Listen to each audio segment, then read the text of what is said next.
ರಕ್ಷಣೆ ಕೊಡ್ತಾನೆ, ಕಾಪಾಡ್ತಾನೆ ಗೊತ್ತು. ಆದರೆ ಅಣ್ಣಪ್ಪನ ಸೇವಕರಾಗಿ, ಮಂಜುನಾಥನ ಸೇವಕರಾಗಿ ವೀರೇಂದ್ರ ಹೆಗಡೆ ಅವರನ್ನ ನಿನ್ನೆ ಮೊನ್ನೆಯಿಂದ ನೋಡ್ತಿಲ್ಲ ನಾನು ಕಳೆದ ಒಂದೆರಡು ದಶಕಗಳಿಂದ ವೀರೇಂದ್ರ ಹೆಗಡೆ ಅವರನ್ನ ನೋಡಿದ್ದೀನಿ, ಅವರ ಹತ್ತಿರ ಒಡನಾಡಿದ್ದೀನಿ. ನನಗೆ 100% ಹೃದಯ ಹೇಳ್ತಿತ್ತು, ಈ ಮನುಷ್ಯನಿಂದ ಇಂಥ ತಪ್ಪಾಗಲಿಕ್ಕೆ ಸಾಧ್ಯವೇ ಇಲ್ಲ. ಹಂಗಂದ ತಕ್ಷಣ ಏನ್ ಹೇಳ್ತಿದ್ರು ಗೊತ್ತಾ ಪಕ್ಕದವರು? ಅವ್ರು ಮಾಡಿಲ್ಲ, ಪಕ್ಕದವರು. ಸತ್ಯ ಹೇಳಲೇನ್ರಿ, ಒಂದ್ ಹಂತದಲ್ಲಿ ಡೌಟ್ ಬಂದ್ಬಿಡುತ್ತೆ ನನಗೆ, ಪಕ್ಕದವ್ರು ಮಾಡಿರ್ಬೋದಾ? ನಾನು ವೀರೇಂದ್ರ ಹೆಗಡೆ ಅವರಿಗೆ ತುಂಬಾ ಆತ್ಮೀಯರಾಗಿದ್ದವರು, ಯಾರು ಅಂತ ನಾನು ಹೇಳಲಿಕ್ಕೆ ಹೋಗೋದಿಲ್ಲ. ಅವ್ರನ್ನ ಒಂದಿನ ಕೇಳಿದೆ, ನಂಗೆ ಇವತ್ತು ನಾಚಿಕೆ ಇದೆ, ನಾನು ಈ ಪ್ರಶ್ನೆ ಕೇಳ್ಬಿಟ್ನಲ್ಲ, ಕೇಳಬಾರದಾಗಿತ್ತಲ್ಲ, ಒಂದು ಕ್ಷಣ ಅನುಮಾನ ಬಂದ್ಬಿಡುತ್ತಲ್ಲ. ನಾನು ಕೇಳಿದೆ ಅವರಿಗೆ, ವೀರೇಂದ್ರ ಹೆಗಡೆಯ ಪಕ್ಕದಲ್ಲಿರೋ ಯಾರಾದ್ರೂ ಹಿಂಗ್ ಮಾಡಿರ್ಬೋದಾ? ಅವ್ರೇನಂದ್ರು ಗೊತ್ತಾ? ನನ್ನ ಅಯ್ಯ, ನನ್ನ ಮನೆಯಲ್ಲಿರುವಂತವರೆಲ್ಲ ಹಿರಿಯರು ಅವ್ರನ್ನ ಅಯ್ಯ ಅಂತ ಕರೀತಾರೆ, ದೊಡ್ಡಪ್ಪ ಚಿಕ್ಕಪ್ಪ ಅಂತೆಲ್ಲ ಕರೀತಾರಲ್ಲ. ಅವ್ರು ಹೇಳಿದ್ರು, ನನ್ನ ತಂದೆ ಎಷ್ಟು ಸೂಕ್ಷ್ಮ ಅಂತಂದ್ರೆ ಸುತ್ತಲೂ ಎಂತೆಂಥವ್ರನ್ನ ಇಟ್ಕೋಬೇಕು ಅಂತ ಪದೇ ಪದೇ ಯೋಚನೆ ಮಾಡಿ ಇಟ್ಕೊಳ್ತಾರೆ. ನಾನ್ ಚಾಲೆಂಜ್ ಮಾಡಿ ಹೇಳಬಲ್ಲೆ, ಇವ್ರು ಮಾಡಿರುವ ಆರೋಪಗಳಲ್ಲಿ, ಸರಿಯಾಗಿ ಕೇಳಿಸ್ಕೊಳ್ಳಲಿ, ಈ ಮಾಡಿರುವ ಆರೋಪಗಳಲ್ಲಿ 1% ಕೂಡ ಸತ್ಯ ಇಲ್ಲ ಅನ್ನೋದನ್ನ ನಾನು ಧೈರ್ಯವಾಗಿ ಹೇಳಬಲ್ಲೆ ಅಂತ ಅವ್ರು ಹೇಳಿದ್ರು. ಬಟ್ ಇವತ್ತು ನೋಡಿದಾಗ ಅನ್ಸುತ್ತೆ, ಅಬ್ಬಾ ಎಷ್ಟು ಸತ್ಯ. ಅವತ್ ನಾನು ಈ ತರದೊಂದು ಸಣ್ಣ ಪ್ರಶ್ನೆ ಕೇಳ್ಬಿಟ್ನಲ್ಲ, ನಂಗೆ ಇವತ್ತಿಗೂ ಬೇಜಾರಿದೆ. ನಾನು ಯಾಕೆ ಇದನ್ನ ಹೇಳ್ತಿದ್ದೀನಿ ಅಂತಂದ್ರೆ, ಯಾರ್ಯಾರು ಗೊತ್ತಿಲ್ಲದೆ ವಿಡಿಯೋ ಫಾರ್ವರ್ಡ್ ಮಾಡ್ಬಿಟ್ರೋ, ಯಾರ್ಯಾರು ಗೊತ್ತಿಲ್ಲದೆ ಸಮೀರ್ ಮುಲ್ಲಾನ ವಿಡಿಯೋಗೆ ಲೈಕ್ ಮಾಡಿದಿರೋ, ಯಾರ್ಯಾರು ಗೊತ್ತಿಲ್ಲದೆ ನಿಮ್ಮ ಅಕ್ಕಪಕ್ಕದವ್ರ ಜೊತೆ ಮಾತನಾಡಬೇಕಾದಾಗ ಇದ್ರು ಇರ್ಬೋದೇನಪ್ಪ, ದೊಡ್ಡವ್ರು ಮಾಡಿರ್ಬೋದೇನೋ ಅಂತ ಹೇಳ್ಕೊಂಡ್ರೋ, ಹೋಗಿ ಮನೆಗೆ ಹೋದ ತಕ್ಷಣ ಅಣ್ಣಪ್ಪನಿಗೊಂದು ತಪ್ಪು ಕಾಣಿಕೆ ಎತ್ತಿಡಿ, ನಾನು ತಪ್ಪು ಮಾಡ್ಬಿಟ್ನಪ್ಪ, ಒಂದು ಕ್ಷಣವಾದ್ರೂ ಅಪನಂಬಿಕೆ ತಾಳಿ ಬಿಟ್ನಲ್ಲ, ಇದಕ್ಕಿಂತ ದೊಡ್ಡದು ನನ್ನಿಂದ ಆಗ್ಬೇಕಾಗಿದ್ದೇನೂ ಇರ್ಲಿಲ್ಲ, ದಯವಿಟ್ಟು ಕ್ಷಮಿಸಿ ಅಂತ ಒಂದು ಪಶ್ಚಾತ್ತಾಪದ ಕಾಣಿಕೆಯನ್ನ ಇವತ್ತೇ ಎತ್ತಿಟ್ಬಿಡಿ. ನಾನು ಮಾಡಿದ್ದೀನಿ ಅದನ್ನ. ಯಾಕೆ ಮಾಡಿದ್ದೀನಿ? ವೀರೇಂದ್ರ ಹೆಗಡೆ ಅವ್ರ ಬಗ್ಗೆ ಅನುಮಾನ ಇರಲಿಲ್ಲ, ಬಟ್ ಇವ್ರು ಮಾಡುವ ಆರೋಪ ಅಕ್ಕಪಕ್ಕದವ್ರು ಯಾರಾದ್ರೂ ಮಾಡಿರಬಹುದಾ ಅಂತ ಒಂದು ಕ್ಷಣ ಬಂದಿತ್ತಲ್ಲ, ಅದು ಅನುಮಾನ ನನಗೆ. ನಾನು ಈಗ ಧೈರ್ಯವಾಗಿ ಹೇಳಬಲ್ಲೆ, ಅಣ್ಣಪ್ಪ ಹೇಳಿದಾನೆ, ನೀವು ಇಲ್ಲೇನ್ ಮಾಡ್ತಿರೋ ಮಾಡಿ, ನ್ಯಾಯಾಲಯದ ಮೆಟ್ಟಿಲುಗಳ ಮೇಲೆ ನಿಮ್ಮ ತೀರ್ಮಾನ ನಾನು ಮಾಡ್ತೀನಿ ಅಂತ ಅಣ್ಣಪ್ಪ ಹೇಳಿದ ಮೇಲೆ ಇನ್ನು ಯಾರ ಅಡ್ಡ ಬರ್ಲಿಕ್ಕೆ ಸಾಧ್ಯ? ಮಿತ್ರ, ತೀರ್ಮಾನಗಳು ಹೆಂಗ ನಡೆದಿವೆ? ನಮ್ ಬ್ರೈನ್ ವಾಶ್ ಮಾಡ್ಲಿಕ್ಕೆ ನಾವು ಬಹಳ ಜನರಿಗೆ ಹೇಳ್ತೀವಲ್ಲ, ಅವನ್ ಬ್ರೈನ್ ವಾಶ್ ಆಗೋಗಿದೆ, ಇವನ್ ನಮ್ದು ಮಾಸ್ ಬ್ರೈನ್ ವಾಶ್ ಆಗಿತ್ತು, ಒಬ್ರಿಬ್ರದಲ್ಲ, ಮಾಸ್ ಬ್ರೈನ್ ವಾಶ್. ಈಗಲೂ ಇಲ್ಲಿ ಕೂತವ್ರು ಕೆಲವರು ಇದ್ದೀರಿ, ಗೊತ್ತು ನನಗೆ, ಹುಳ ಕಡಿದು ಬಿಟ್ಟಿದೆ. ಆ ಕಡಿದಿರೋ ಹುಳ ಕೆಲವರು ಹೆಂಗಿದ್ದಾರೆ ಗೊತ್ತೇನು? ಅವ್ರ ದುರದೃಷ್ಟ, ಅವ್ರ ಕರ್ಮ ಏನು ಅಂತಂದ್ರೆ, ಅವರು ಕಳೆದ ಅನೇಕ ತಿಂಗಳುಗಳಿಂದ ಇದನ್ನ ನಂಬ್ಕೊಂಡ್ಬಿಟ್ಟಿದ್ದಾರೆ. ಈಗ ಈ ಅಜ್ಜಿ, ಮ್ಯಾಜಿಕ್ ಅಜ್ಜಿ ಬಂದು ನಾನು ಹೇಳಿದ್ದೆಲ್ಲ ಸುಳ್ಳು ಅಂತ ಹೇಳಿದಾಗ, ಇಷ್ಟು ದಿನ ನಂಬಿಕೊಂಡಿದ್ದನ್ನ ಹೆಂಗೆ ತೆಗೆಯೋದು ಅಂತ ತೆಗಿಲಿಕ್ಕೆ ಆಗದೆ ಪ್ರಶ್ನೆ ಕೇಳ್ತಾರೆ. ನನಗೆ ನಾನು ಒಂದು ಚಾನೆಲ್ ನಲ್ಲಿ ಇಂಟರ್ವ್ಯೂನಲ್ಲಿ ಕೂತಿದ್ದೆ, ಯಾರೋ ಒಬ್ಬ ಬಂದು ಒಂದು ಪ್ರಶ್ನೆ ಕೇಳಿದ, ಬಹಳ ಚೆನ್ನಾಗಿದೆ ಡಿಸ್ಕಷನ್, ಸ್ವಲ್ಪ ಡೈವರ್ಷನ್ ಅನ್ಸುತ್ತೆ, ಬಟ್ ಮಜಾ ಬರುತ್ತೆ ನನಗಿದೆ ಹೇಳಬೇಕಾದ್ರೆ. ಈಗಂತೂ ಈ ಸ್ಥಾನದಲ್ಲಿ ನಿಂತ್ಕೊಂಡು ಮಾತನಾಡಬೇಕಾದ್ರೆ ಎಷ್ಟು ಖುಷಿ ಅನ್ಸುತ್ತೆ ಅಂತಂದ್ರೆ, ನನ್ನ ಹೃದಯ ಕ್ಲೀನ್ ಆಗಿದೆ ಕಂದ್ರ, ನಿಮ್ ತರ ಅನುಮಾನ ಪಡ್ಲಿಲ್ಲ ಅಂತ ಧೈರ್ಯವಾಗಿ ಹೇಳಬೇಕು ಅಂತ ನನಗನ್ಸುತ್ತೆ ಈಗ ನಿಂತ್ಕೊಂಡಾಗ. ಯಾಕೆಂದ್ರೆ ನೆನ್ನೆ ಇಲ್ಲ ನೋಡುವಾಗ, ನಿನ್ನೆ ರಾತ್ರಿ 10ವರೆಗೆ ಯಾವತ್ತೂ ಐಸ್ ಕ್ರೀಮ್ ತಿಂದೇ ಇರೋ ನಾನು ಐಸ್ ಕ್ರೀಮ್ ತಂದು ತಿಂದಿದ್ದೀನಿ. ಯಾಕೆ ಅಂದ್ರೆ ಹೃದಯದ ಬೆಂಕಿ ತಂಪಾಯ್ತಲ್ಲಪ್ಪ ಇವತ್ತು ಅಂತ ಐಸ್ ಕ್ರೀಮ್ ತಂದು ತಿಂದಿದ್ದೀನಿ ನಾನು. ನೆನ್ನೆ ನಂಗೆ ಇಂಟರ್ವ್ಯೂನಲ್ಲಿ ಒಬ್ಬ ಪ್ರಶ್ನೆ ಕೇಳ್ತಾನೆ, ಆನೆ ಮಾವುತನ ಹತ್ಯೆ ಆಗಿದ್ದು ಸುಳ್ಳ? ಕರೆಕ್ಟು, ನಿಜ. ಆನೆ ಮಾವುತನ ಜಾಗವನ್ನ ಕಬಳಿಸ್ಲಿಕ್ಕೆ ವೀರೇಂದ್ರ ಹೆಗಡೆ ಅವರು ಹತ್ಯೆ ಮಾಡಿದ್ರಲ್ಲ ಅಂತ ನಾನ್ ಮಾತನಾಡಬೇಕಿತ್ತು. ಅಜಿತ್ ಹನುಮಕ್ನವರು ನಾನೇ ಉತ್ತರ ಕೊಡ್ತೀನಿ ರೀ ಅಂದ್ರು. ನಾನು ಕಾಯ್ತಾ ಇದ್ದೀನಿ ಏನು ಉತ್ತರ ಕೊಡ್ತಾರೆ ಅಂತ. ಏನ್ ಹೇಳಿದ್ರು ಗೊತ್ತಾ ಅವರು? ಆನೆ ಮಾವುತನ ಜಾಗ ಎಷ್ಟಿತ್ತು ಗೊತ್ತಾ? ಅವನಂದ ಗೊತ್ತಿಲ್ಲ. ಪ್ರಶ್ನೆ ಕೇಳಿದವನಿಗೆ ಗೊತ್ತಿಲ್ಲ. ಆನೆ ಮಾವುತನ ಜಾಗ ಕಬಳಿಸ್ಲಿಕ್ಕೆ ಡಬಲ್ ಮರ್ಡರ್ ಮಾಡಿಸಿದ್ದಾರೆ ಇವರು. ಎಷ್ಟು ಜಾಗ ಇತ್ತು ಗೊತ್ತಿಲ್ಲ. ಅಜಿತ್ ಹೇಳಿದ, ಸೆಂಟ್ಸ್ ಲೆಕ್ಕ ನಂಗೂ ಗೊತ್ತಿರಲಿಲ್ಲ, ಗೂಗಲ್ ಸರ್ಚ್ ಮಾಡಿದೆ, 1 ಸೆಂಟ್ ಅಂದ್ರೆ ಎಷ್ಟು ಅಂತ. ಆಮೇಲೆ ನಂಗೆ ಗೊತ್ತಾಯ್ತು 2000 ಸ್ಕ್ವೇರ್ ಫೀಟ್ ನಷ್ಟು ಜಾಗ. 2000 ಸ್ಕ್ವೇರ್ ಫೀಟ್ ನಷ್ಟು ಜಾಗ ಇವರೇ ಹಿಂದೆ ಕೊಟ್ಟಿದ್ದು. ಆ ಕೊಟ್ಟಿರುವ ಜಾಗ ಟ್ರಾನ್ಸ್ಫರ್ ಕೂಡ ಆಗ್ಲಿಲ್ಲ. ಅವನ್ ಅಲ್ಲೇ ಇದ್ದ, ಅವನ್ ಹತ್ಯೆ ಆಯ್ತು. ಯಾತಕ್ಕೆ? 2000 ಸ್ಕ್ವೇರ್ ಫೀಟ್ ನಷ್ಟು ಜಾಗ ಕಿತ್ಕೊಳ್ಳಕ್ಕೆ. ಆಫ್ ಆಲ್ ವೀರೇಂದ್ರ ಹೆಗಡೆ ಅವರು, of all Dharmasthala, 2000 square feet ನ ಜಾಗಕ್ಕೋಸ್ಕರ ಯಾರಾದ್ರೂ ಇಮ್ಯಾಜಿನ್ ಮಾಡ್ಲಿಕ್ಕೆ ಸಾಧ್ಯ ಏನ್ರಿ ಇದನ್ನ? 2000 ಸ್ಕ್ವೇರ್ ಫೀಟ್ ಅಂದ ತಕ್ಷಣ ಸ್ವಲ್ಪ ಮೆತ್ತಗಾದ ಅವನು. ಆಮೇಲೆ ನಂಗೆ ಗೊತ್ತಿಲ್ಲ ಸರ್ ಎಷ್ಟು ಸ್ಕ್ವೇರ್ ಫೀಟ್ ಅಂತ, ಏನೂ ಗೊತ್ತಿಲ್ಲ ರೀ. ಕಥೆಗಳನ್ನ ಕೇಳೋದು, ಆ ವೈಭವೀಕರಿಸಿದ ಕಥೆಗಳನ್ನು ನಂಬಿ ಅದಕ್ಕೋಸ್ಕರ ಬದುಕೋದು. ಕೊನೆಗೆ ಏನಾಗತ್ತೆ ಗೊತ್ತಾ? ಇಲ್ಲಿ ಕೂತಿರೋರ್ಗೆ ಎಲ್ರಿಗೂ ಒಂದು ವಿಶ್ವಾಸ ಇದೆ. ಏನಿದೆ ಅಂತಂದ್ರೆ, ಸಾರ್ ಧರ್ಮಸ್ಥಳದವರೇ ನಂಬಿಟ್ಟಿದ್ದಾರೆ ಇದನ್ನ. ನೀವು ಉಜಿರೆಗೆ ಹೋಗಿ ಕೇಳಿ, ಅವ್ರಿಗೆ ಗೊತ್ತಿದೆ. ನೀವು ಬೆಳ್ತಂಗಡಿಗೆ ಹೋಗಿ ಕೇಳಿ, ಅವ್ರ ಮನೆಯಲ್ಲೂ ಇವನ್ ಯಾವ ಮನೆಗೂ ಹೋಗ್ಲಿಲ್ಲ. ಇವನ್ ಇಲ್ಲಿ ಕೂತ್ಕೊಂಡು ಹೇಳೋದು. ಯಾಕೆಂದ್ರೆ ಅವ್ರು ಮಾಡಿರೋ ವಿಡಿಯೋ ನೋಡ್ಬಿಟ್ಟಿದ್ದಾನೆ, ಹುಳ ಕಚ್ಚಿಬಿಟ್ಟಿದೆ ಇವನಿಗೆ. ನಾನು ಯಾಕೆ ಧೈರ್ಯವಾಗಿ ಹೇಳಬಲ್ಲೆ ಗೊತ್ತಾ? ನಾನು ಈ ವಿಚಾರ ಮಾತನಾಡಿದಾಗ ಪ್ರಾಮಾಣಿಕವಾಗಿ ಹೇಳ್ತೀನಿ ಮಿತ್ರ, ಏನೂ ಮಾತಾಡಿರಲಿಲ್ಲ. ಕೊರಗಜ್ಜನ ಒಂದು ಕಾರ್ಯಕ್ರಮಕ್ಕೆ ಹೋದಾಗ, ದೈವದ ಕಾರ್ಯಕ್ರಮಕ್ಕೆ ಹೋದಾಗ, ಆ ಕೊರಗಜ್ಜನ ಕಾರ್ಯಕ್ರಮದ ವಿಶ್ವ ಹಿಂದೂ ಪರಿಷತ್ನ ಕಾರ್ಯಕ್ರಮದಲ್ಲಿ ನಿಂತು ನಾನು ಹೇಳಿದೆ, ಯಾವನೋ ಒಬ್ಬ ಮುಲ್ಲಾ ಮಾಡಿರೋ ವಿಡಿಯೋ ನೋಡಿ ನಮ್ಮ ದೇವರ ಮೇಲೆ ನಂಬಿಕೆ ಕಳೆದುಕೊಳ್ಳುವಷ್ಟು ನಮ್ಮ ನಂಬಿಕೆ ಶ್ರದ್ಧೆ ಹಾಳಾಗೋಗಿದ್ಯಾ ಅಂತ ಪ್ರಶ್ನೆ ಕೇಳಿದ್ದಕ್ಕೆ ಇವತ್ತು ರಿಲೀಸ್ ಆಗಿ ಬಂದಿರುವಂತ ಮಹೇಶ್ ಶೆಟ್ಟಿ ತಿಮರೋಡಿ ಏನ್ ಹೇಳ್ದ ಗೊತ್ತಾ? ಚಕ್ರವರ್ತಿ ಸೂಲಿ ಮೇಲೆ ಉಜಿರೆಗೆ ಕಾಲಿಟ್ರೆ ಚಪ್ಪಲಿ ನೋಡಿತೀನಿ ಇಂದ. ನನಗೆ I don't care these people, ಹೋಗಲೈ ಅಂತ ಸುಮ್ಮನಾದೆ. ಬಟ್ ನಮ್ಮ ಹುಡುಗರು ಬಿಡ್ಲಿಲ್ಲ. ಅದ್ ಹೆಂಗ್ ಬರಲ್ಲ? And the lead taken by Puneeth ಕೇರಳಿ ಹೇಳ್ದ, ಅಣ್ಣ ನೀವು ಬರ್ಲಿಲ್ಲ ಅಂತಂದ್ರೆ ನಾನೇ ಚಕ್ರವರ್ತಿ, ನಾನು ಹೋಗ್ತೀನಿ, ಅದೇನಾಗುತ್ತೋ ಆಗ್ಬಿಡ್ಲಿ ಅಂತ. ಆಮೇಲೆ ನಾನಂದ್ರೆ ನೀನ್ ಹೆಂಗ ಹೋಗೋದು, ನಾನು ಬರ್ತೀನಿ ಇರು ಅಂತ ಹೇಳಿ ನಾವೆಲ್ಲರೂ ಸೇರಿ ಹೋದ್ವಿ. ಹೆಚ್ಚು ಕಡಿಮೆ ನಾವೊಂದು 400-500 ಜನ ಕಾರ್ಯಕರ್ತರಿದ್ವಿ. ರಾಜ್ಯದ ಎಲ್ಲ ಕಡೆಯಿಂದ ಬಂದ್ರು. ನಾನು ಹೇಳಿದೆ, ನಾವೇ ಹೋಗಲು ಕಾರ್ಯಕ್ರಮ ಮಾಡ್ತೀವಿ ಅಂತ. ಯಾವಾಗ ನಾವು ಬರ್ತೀವಿ ಅಂತ ಗೊತ್ತಾಯ್ತೋ, ಉಜಿರೆ ಜನ ಜೀವ ಬಂದ್ಬಿಡ್ತಲ್ಲ. 5,000ಕ್ಕೂ ಹೆಚ್ಚು ಜನ. ನೀವು ಸಂಜಯ್ ನಗರದಲ್ಲಿ ಸೇರ್ಲಿಲ್ಲ ಇವತ್ತು. 5,000ಕ್ಕೂ ಹೆಚ್ಚು ಜನ ಮಹೇಶ್ ಶೆಟ್ಟಿ ತಿಮ್ಮರೋಡಿಯ ಮನೆಯಿಂದ ಕೆಲವೇ ಮೀಟರ್ಗಳಷ್ಟು ದೂರದಲ್ಲಿ ಕೂತವರು. ನಾನು ಕೇಳಿದೆ, ಇಷ್ಟು ಜನ ಯಾಕೆ ಬಂದ್ರಿ? ನಮಗೆ ಯಾರಾದ್ರೂ ಲೀಡ್ ಮಾಡ್ಲಿಕ್ಕೆ ಬೇಕಿತ್ತು ಸರ್, ನೀವು ಬಂದ್ರಲ್ಲ, ಬಂದು ಕೂತ್ವಿ ನಾವು ಅಂತ. ಏನರ್ಥ ಅದಕ್ಕೆ? ನೀವು ಮಾತಾಡ್ತಿದ್ರಲ್ಲ ಕೂತ್ಕೊಂಡು. ಉಜಿರೆಯಲ್ಲಿ ಹಂಗಿದೆ, ಬೆಳ್ತಂಗಡಿಯಲ್ಲಿ ಹಿಂಗಿದೆ, ಅದೇ ಉಜಿರೆಯ ನಟ್ಟ ನಡುವೆ ನಾವಿದ್ದೇವೆ ಕ್ಷೇತ್ರದೊಳಗೆ ಅಂತ ನಿಂತ್ಕೊಂಡ್ರಲ್ಲ. ಉಜಿರೆಯಲ್ಲಿ ಮನಮಾನಿ ಆಗುತ್ತೆ ಅಂತ ಮಾತನಾಡಿದ್ರು ಧರ್ಮಸ್ಥಳದಲ್ಲಿ. ಅದೇ ಧರ್ಮಸ್ಥಳಕ್ಕೆ ಪಾದಯಾತ್ರೆ ಅಂತ ಕಾಲಿಟ್ಟಾಗ ಅಡ್ಡಗಟ್ಟಿದವರು ಬೇರೆ ಯಾರು ಅಲ್ಲ, ಅಲ್ಲಿನ ಆಟೋ ರಿಕ್ಷಾ ಡ್ರೈವರ್ಗಳು ಅಡ್ಡಗಟ್ಟಿ ಬಂದ್ರೆ ಕಾಲು ಮುರ್ತೀವಿ, ಕಳ್ಸ್ಕೊಳ್ಳಿ ಇಲ್ಲಿಂದ ಅಂತ ಹೇಳಿದವರು ಆಟೋ ಡ್ರೈವರ್ಗಳು. ಕೇಳಿದ್ರೆ ಏನಂತೀರಿ? ದೊಡ್ಡವರು ಏನ್ ಬೇಕಿದ್ರು ಮಾಡ್ತಾರೆ. ಎಲ್ಲ ದೊಡ್ಡವರೇನಾ? ಯಾಕೆ ಇಷ್ಟು ಹತ್ಯೆ ಆದ್ರೂ ಕೂಡ ಒಳಗೋಗ್ಲಿಲ್ಲ? ಪ್ರಶ್ನೆಗೆ ಉತ್ತರ, ದೊಡ್ಡವರು ಏನ್ ಬೇಕಿದ್ರು ಮಾಡ್ತಾರೆ. ಯಾಕೆ ಇಷ್ಟೊಂದು ರೇಪುಗಳಾದವು ಅಲ್ಲಿ? ದೊಡ್ಡವರು ಏನ್ ಬೇಕಿದ್ರು ಮಾಡ್ತಾರೆ. ಯಾಕೆ ಪೊಲೀಸರು ಹತ್ರ ಬರಲ್ಲ? ದೊಡ್ಡವರು ಏನ್ ಬೇಕಿದ್ರು ಮಾಡ್ತಾರೆ. ಯಾಕೆ ಕೋರ್ಟ್ಗಳಲ್ಲಿ ಅವರಿಗೆ ಗೆಲುವಾಗುತ್ತೆ? ದೊಡ್ಡವರು ಏನ್ ಬೇಕಿದ್ರು. ಏನ್ರಿ ದೊಡ್ಡವರು? ದೊಡ್ಡವರು ಅಂತ ಅನ್ಸ್ಕೊಂಡಂತ ಯಡಿಯೂರಪ್ಪನವರು ಸಿಎಂ ಆಗಿದ್ದ ಜೈಲಿಗೆ ಹೋದ್ರು. ದೊಡ್ಡವರು ಅಂತ ಅನ್ನಿಸ್ಕೊಂಡಿಂತ DK ಶಿವಕುಮಾರ್ ಅವರು ಇವತ್ತು DCM ಆಗಿದ್ದಾರೆ. ಅವರು ಅಷ್ಟು ದುಡ್ಡು ಮಾಡಿ ಸಿಕ್ಕಾಪಟ್ಟೆ ಅಧಿಕಾರವನ್ನು ಅನುಭವಿಸಿದವರು ಜೈಲಿಗೆ ಹೋಗಿ ಬಂದ್ರು. ರಾಜಕಾರಣಿಗಳ ಬಗ್ಗೆ ಮಾತಾಡ್ತೀರಾ ಅಂತಂದ್ರೆ, ಮಲ್ಯ ಪಾಪ ಈಗಲೂ ಬರಬೇಕು ಬರಬೇಕು ಬರಬೇಕು, ದೊಡ್ಡ ಮಂಚ, ಇನ್ನು ಭಾರತಕ್ಕೆ ಕಾಲಿಡ್ಲಿಕ್ಕೆ ಆಗ್ತಿಲ್ಲ. ಅಂದ್ರೆ ಇವರೆಲ್ಲರಿಗಿಂತ ದೊಡ್ಡವರು. ಏನ್ ಮಾತಾಡ್ತೀವಿ ನಾವು? ಈ ನೆಲದ ಪೊಲೀಸ್ ವ್ಯವಸ್ಥೆಗಿಂತ, ಈ ನೆಲದ CBI ಇನ್ವೆಸ್ಟಿಗೇಷನ್ಗಿಂತ, ಈ ನೆಲದ ಸರ್ಕಾರಗಳಿಗಿಂತ, ಈ ನೆಲದ ನ್ಯಾಯಾಲಯಗಳಿಗಿಂತ ಒಬ್ಬ ವ್ಯಕ್ತಿ ದೊಡ್ಡವನು.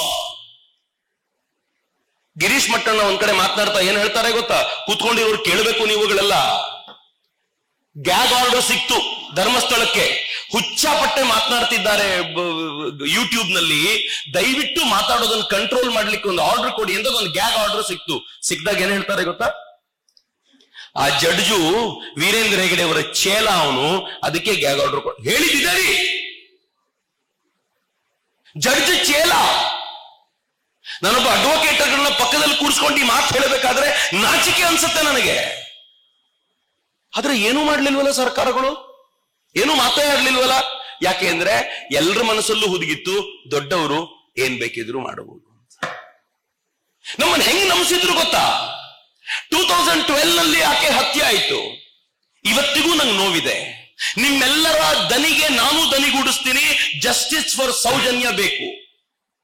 ಸೌಜನ್ಯಾಳ ರೇಪ್ ಮಾಡಿ ಹತ್ಯೆ ಮಾಡಿದ್ ಯಾರು ಗೊತ್ತಾಗಬೇಕು. ಅದಕ್ಕೆ ಏನ್ ಮಾಡಬೇಕು?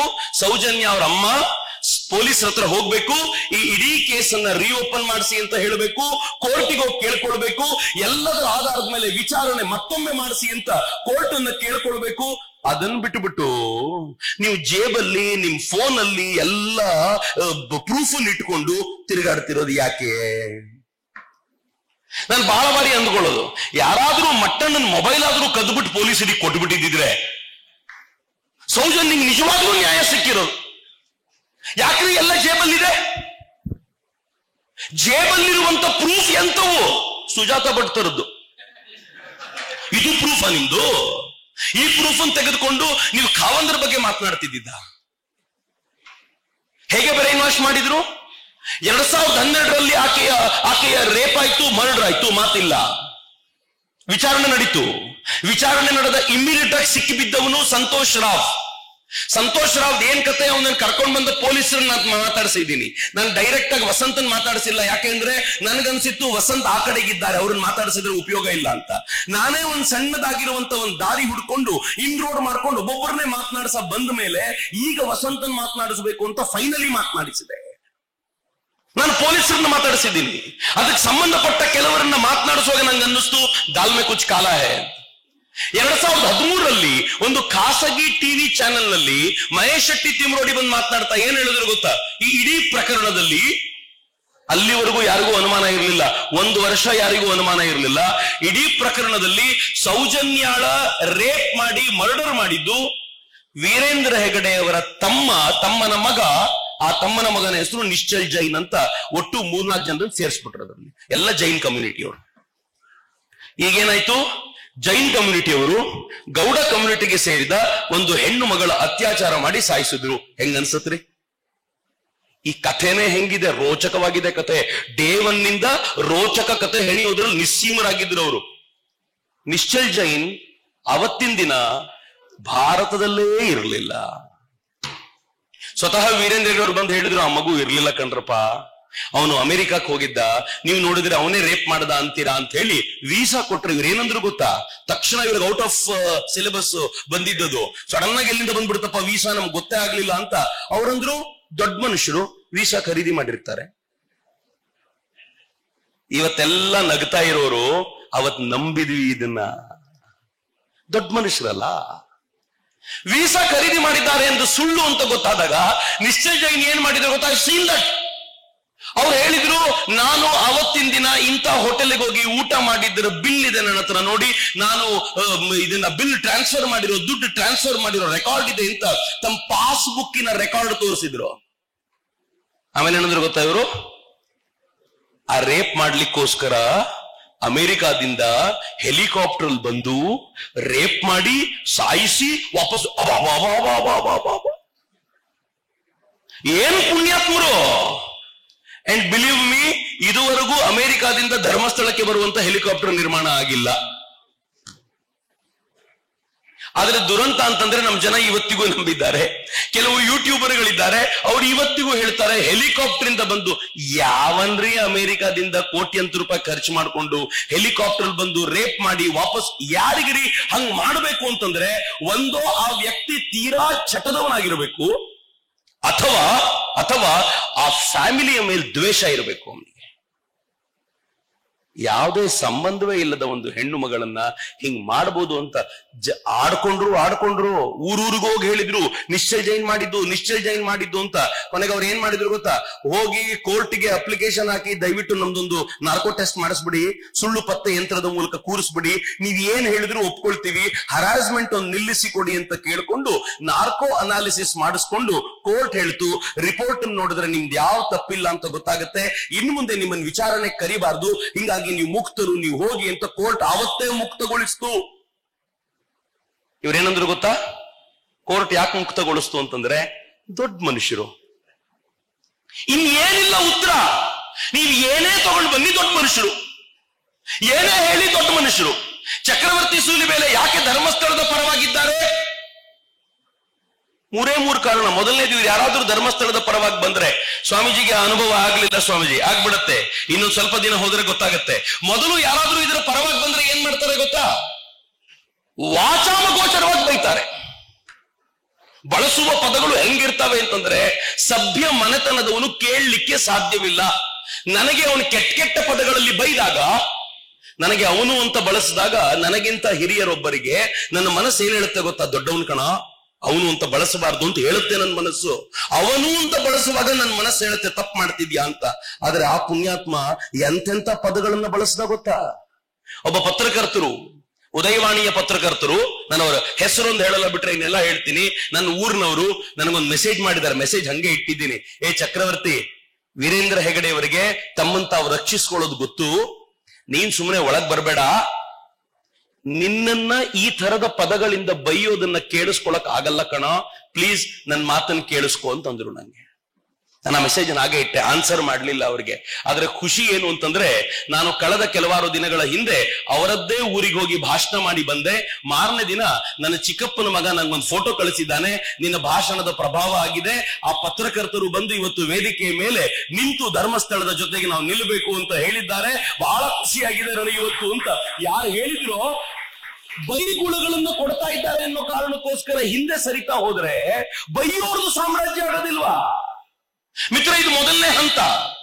ನೀವು ಬೈದ ನಂತರವೂ ಬಲವಾಗಿ ನಿಂತರೆ ಎರಡನೇದೇನ್ ಮಾಡ್ತಾರೆ ಗೊತ್ತಾ? ಎರಡನೇದೊಂದು ಆರೋಪ ಬರುತ್ತೆ, ಚಕ್ರವರ್ತಿ ಅವರಿಗೆ ಸೂಟ್ ಕೇಸ್ ಬಂದಿದೆ ಅಂತ. ಈಗ ನನ್ನ ರೇಟ್ ಎಷ್ಟಾಗಿದೆ? ಬಹಳ ಬೇಜಾರಿದೆ ನಂಗೆ ಇದಕ್ಕೋಸ್ಕರ. ಮೊನ್ನೆ ಯಾರೋ ಬರೆದಿದ್ದಾರೆ, ಚಕ್ರವರ್ತಿ, ವಸಂತ್ ಮತ್ತು ಕಿರಿಕೀರ್ತಿ ದುರಂತ ಅವರಿಬ್ಬರು ಸೇರಿಸ್ಬಿಟ್ಟಿದ್ದಾರೆ ನನ್ನ ಜೊತೆಗೆ. 5 ಕೋಟಿ ರೂಪಾಯಿಗೋಸ್ಕರ ಡಿಮ್ಯಾಂಡ್ ಇಟ್ಟಿದ್ರು. ಧರ್ಮಸ್ಥಳದವರು 3 ಕೋಟಿ ರೂಪಾಯಿ ಒಪ್ಕೊಂಡಿದ್ದಾರೆ, 3 ಕೋಟಿ ಕೊಡ್ತಾ ಇದ್ದಾರೆ ಅವರಿಗೆ ಅಂತ. 3 ಕೋಟಿ ರೂಪಾಯಿ ನನಗೆ ಬೇಜಾರಾಗಿದ್ದು ಯಾಕೆಂದ್ರೆ 3 ಕೋಟಿಗೆ ಈಕ್ವೇಟ್ ಮಾಡಿದ್ರ ನನ್ನನ್ನ. ಇಷ್ಟು ವರ್ಷಗಳ ನನ್ನ ಸಾಧನೆ ಹಾಳು ಮಾಡಿದ್ರಲ್ಲ, ಬರೀ 3 ಕೋಟಿಯ. ಅದು ಯಾತಕ್ಕೆ? ಬರೀ ನನಗೋಸ್ಕರ ಅಲ್ಲ, ಯೂಟ್ಯೂಬರ್ಸ್ ಗಳಿಗೆ ಕೊಡ್ಲಿಕ್ಕೆ, ಬೇರೆ ಹೋರಾಟಗಾರರಿಗೆ ಕೊಡ್ಲಿಕ್ಕೆ ಅಂತ 3 ಕೋಟಿ ರೂಪಾಯಿಗೆ. 300 ಕೋಟಿ ಕೊಟ್ರು ಅನವಶ್ಯಕವಾಗಿ ನಂದೊಂದು ಕಿಡ್ನಿ ಕೊಡೋದಿಲ್ಲ ರೀ. ನಾನು ಮಾರ್ಕೊಳ್ಳೋದಿರ್ಲಿ, ನಂದು ಒಂದು ಕಿಡ್ನಿ ಕೊಡೋದಿಲ್ಲ ನಿಮಗೆ. ನಾನು 300 ಕೋಟಿ ರೂಪಾಯಿ ಕೊಟ್ಟರು ಅನವಶ್ಯಕವಾಗಿ. ಇದು ನಾನು ತುಂಬಾ ಎಚ್ಚರಿಕೆಯಿಂದ ಹೇಳುವಂತ ಮಾತು. ಅಂತದ್ರಲ್ಲಿ ಹಿಂಗೆ ಮೂರನೇದೇನು ಗೊತ್ತಾ ಇವ್ರು ಮಾಡೋದು? ಯಾವಾಗ ದುಡ್ಡಿನ ವಿಚಾರಕ್ಕೂ ಬಗ್ಲಿಲ್ಲ ಅಂತಂದ್ರೆ ಕ್ಯಾರೆಕ್ಟರ್ ಅಸಾಸಿನೇಷನ್. ಅದು ಯಾವ ಹೆಣ್ಣು ಮಗಳ ಹೆಸರನ್ನು ತರೋದು, ಯಾವ ಊರನ್ನು ತರೋದು, ಇವನು ಎಲ್ಲಿ ಮನೆ ಕಟ್ಕೊಂಡಿದ್ದಾನೆ, ಎಲ್ಲಿ ಸಂಬಂಧ ಇಟ್ಕೊಂಡಿದ್ದಾನೆ, ಎಲ್ಲಿ ಯಾರನ್ನು ಏನ್ ತರೋದು ಅಂದ್ರೆ ಒಂದು ಸೌಜನ್ಯ ಬದುಕನ್ನು ಉಳಿಸ್ಲಿಕ್ಕೆ, ಅವಳಿಗೆ ನ್ಯಾಯ ಕೊಡಿಸ್ಲಿಕ್ಕೆ ಅನೇಕ ಹೆಣ್ಣು ಮಕ್ಕಳ ಬದುಕನ್ನ ಹಾಳು ಮಾಡುವಂತ ನೀಚ ಜನ ಇವರು.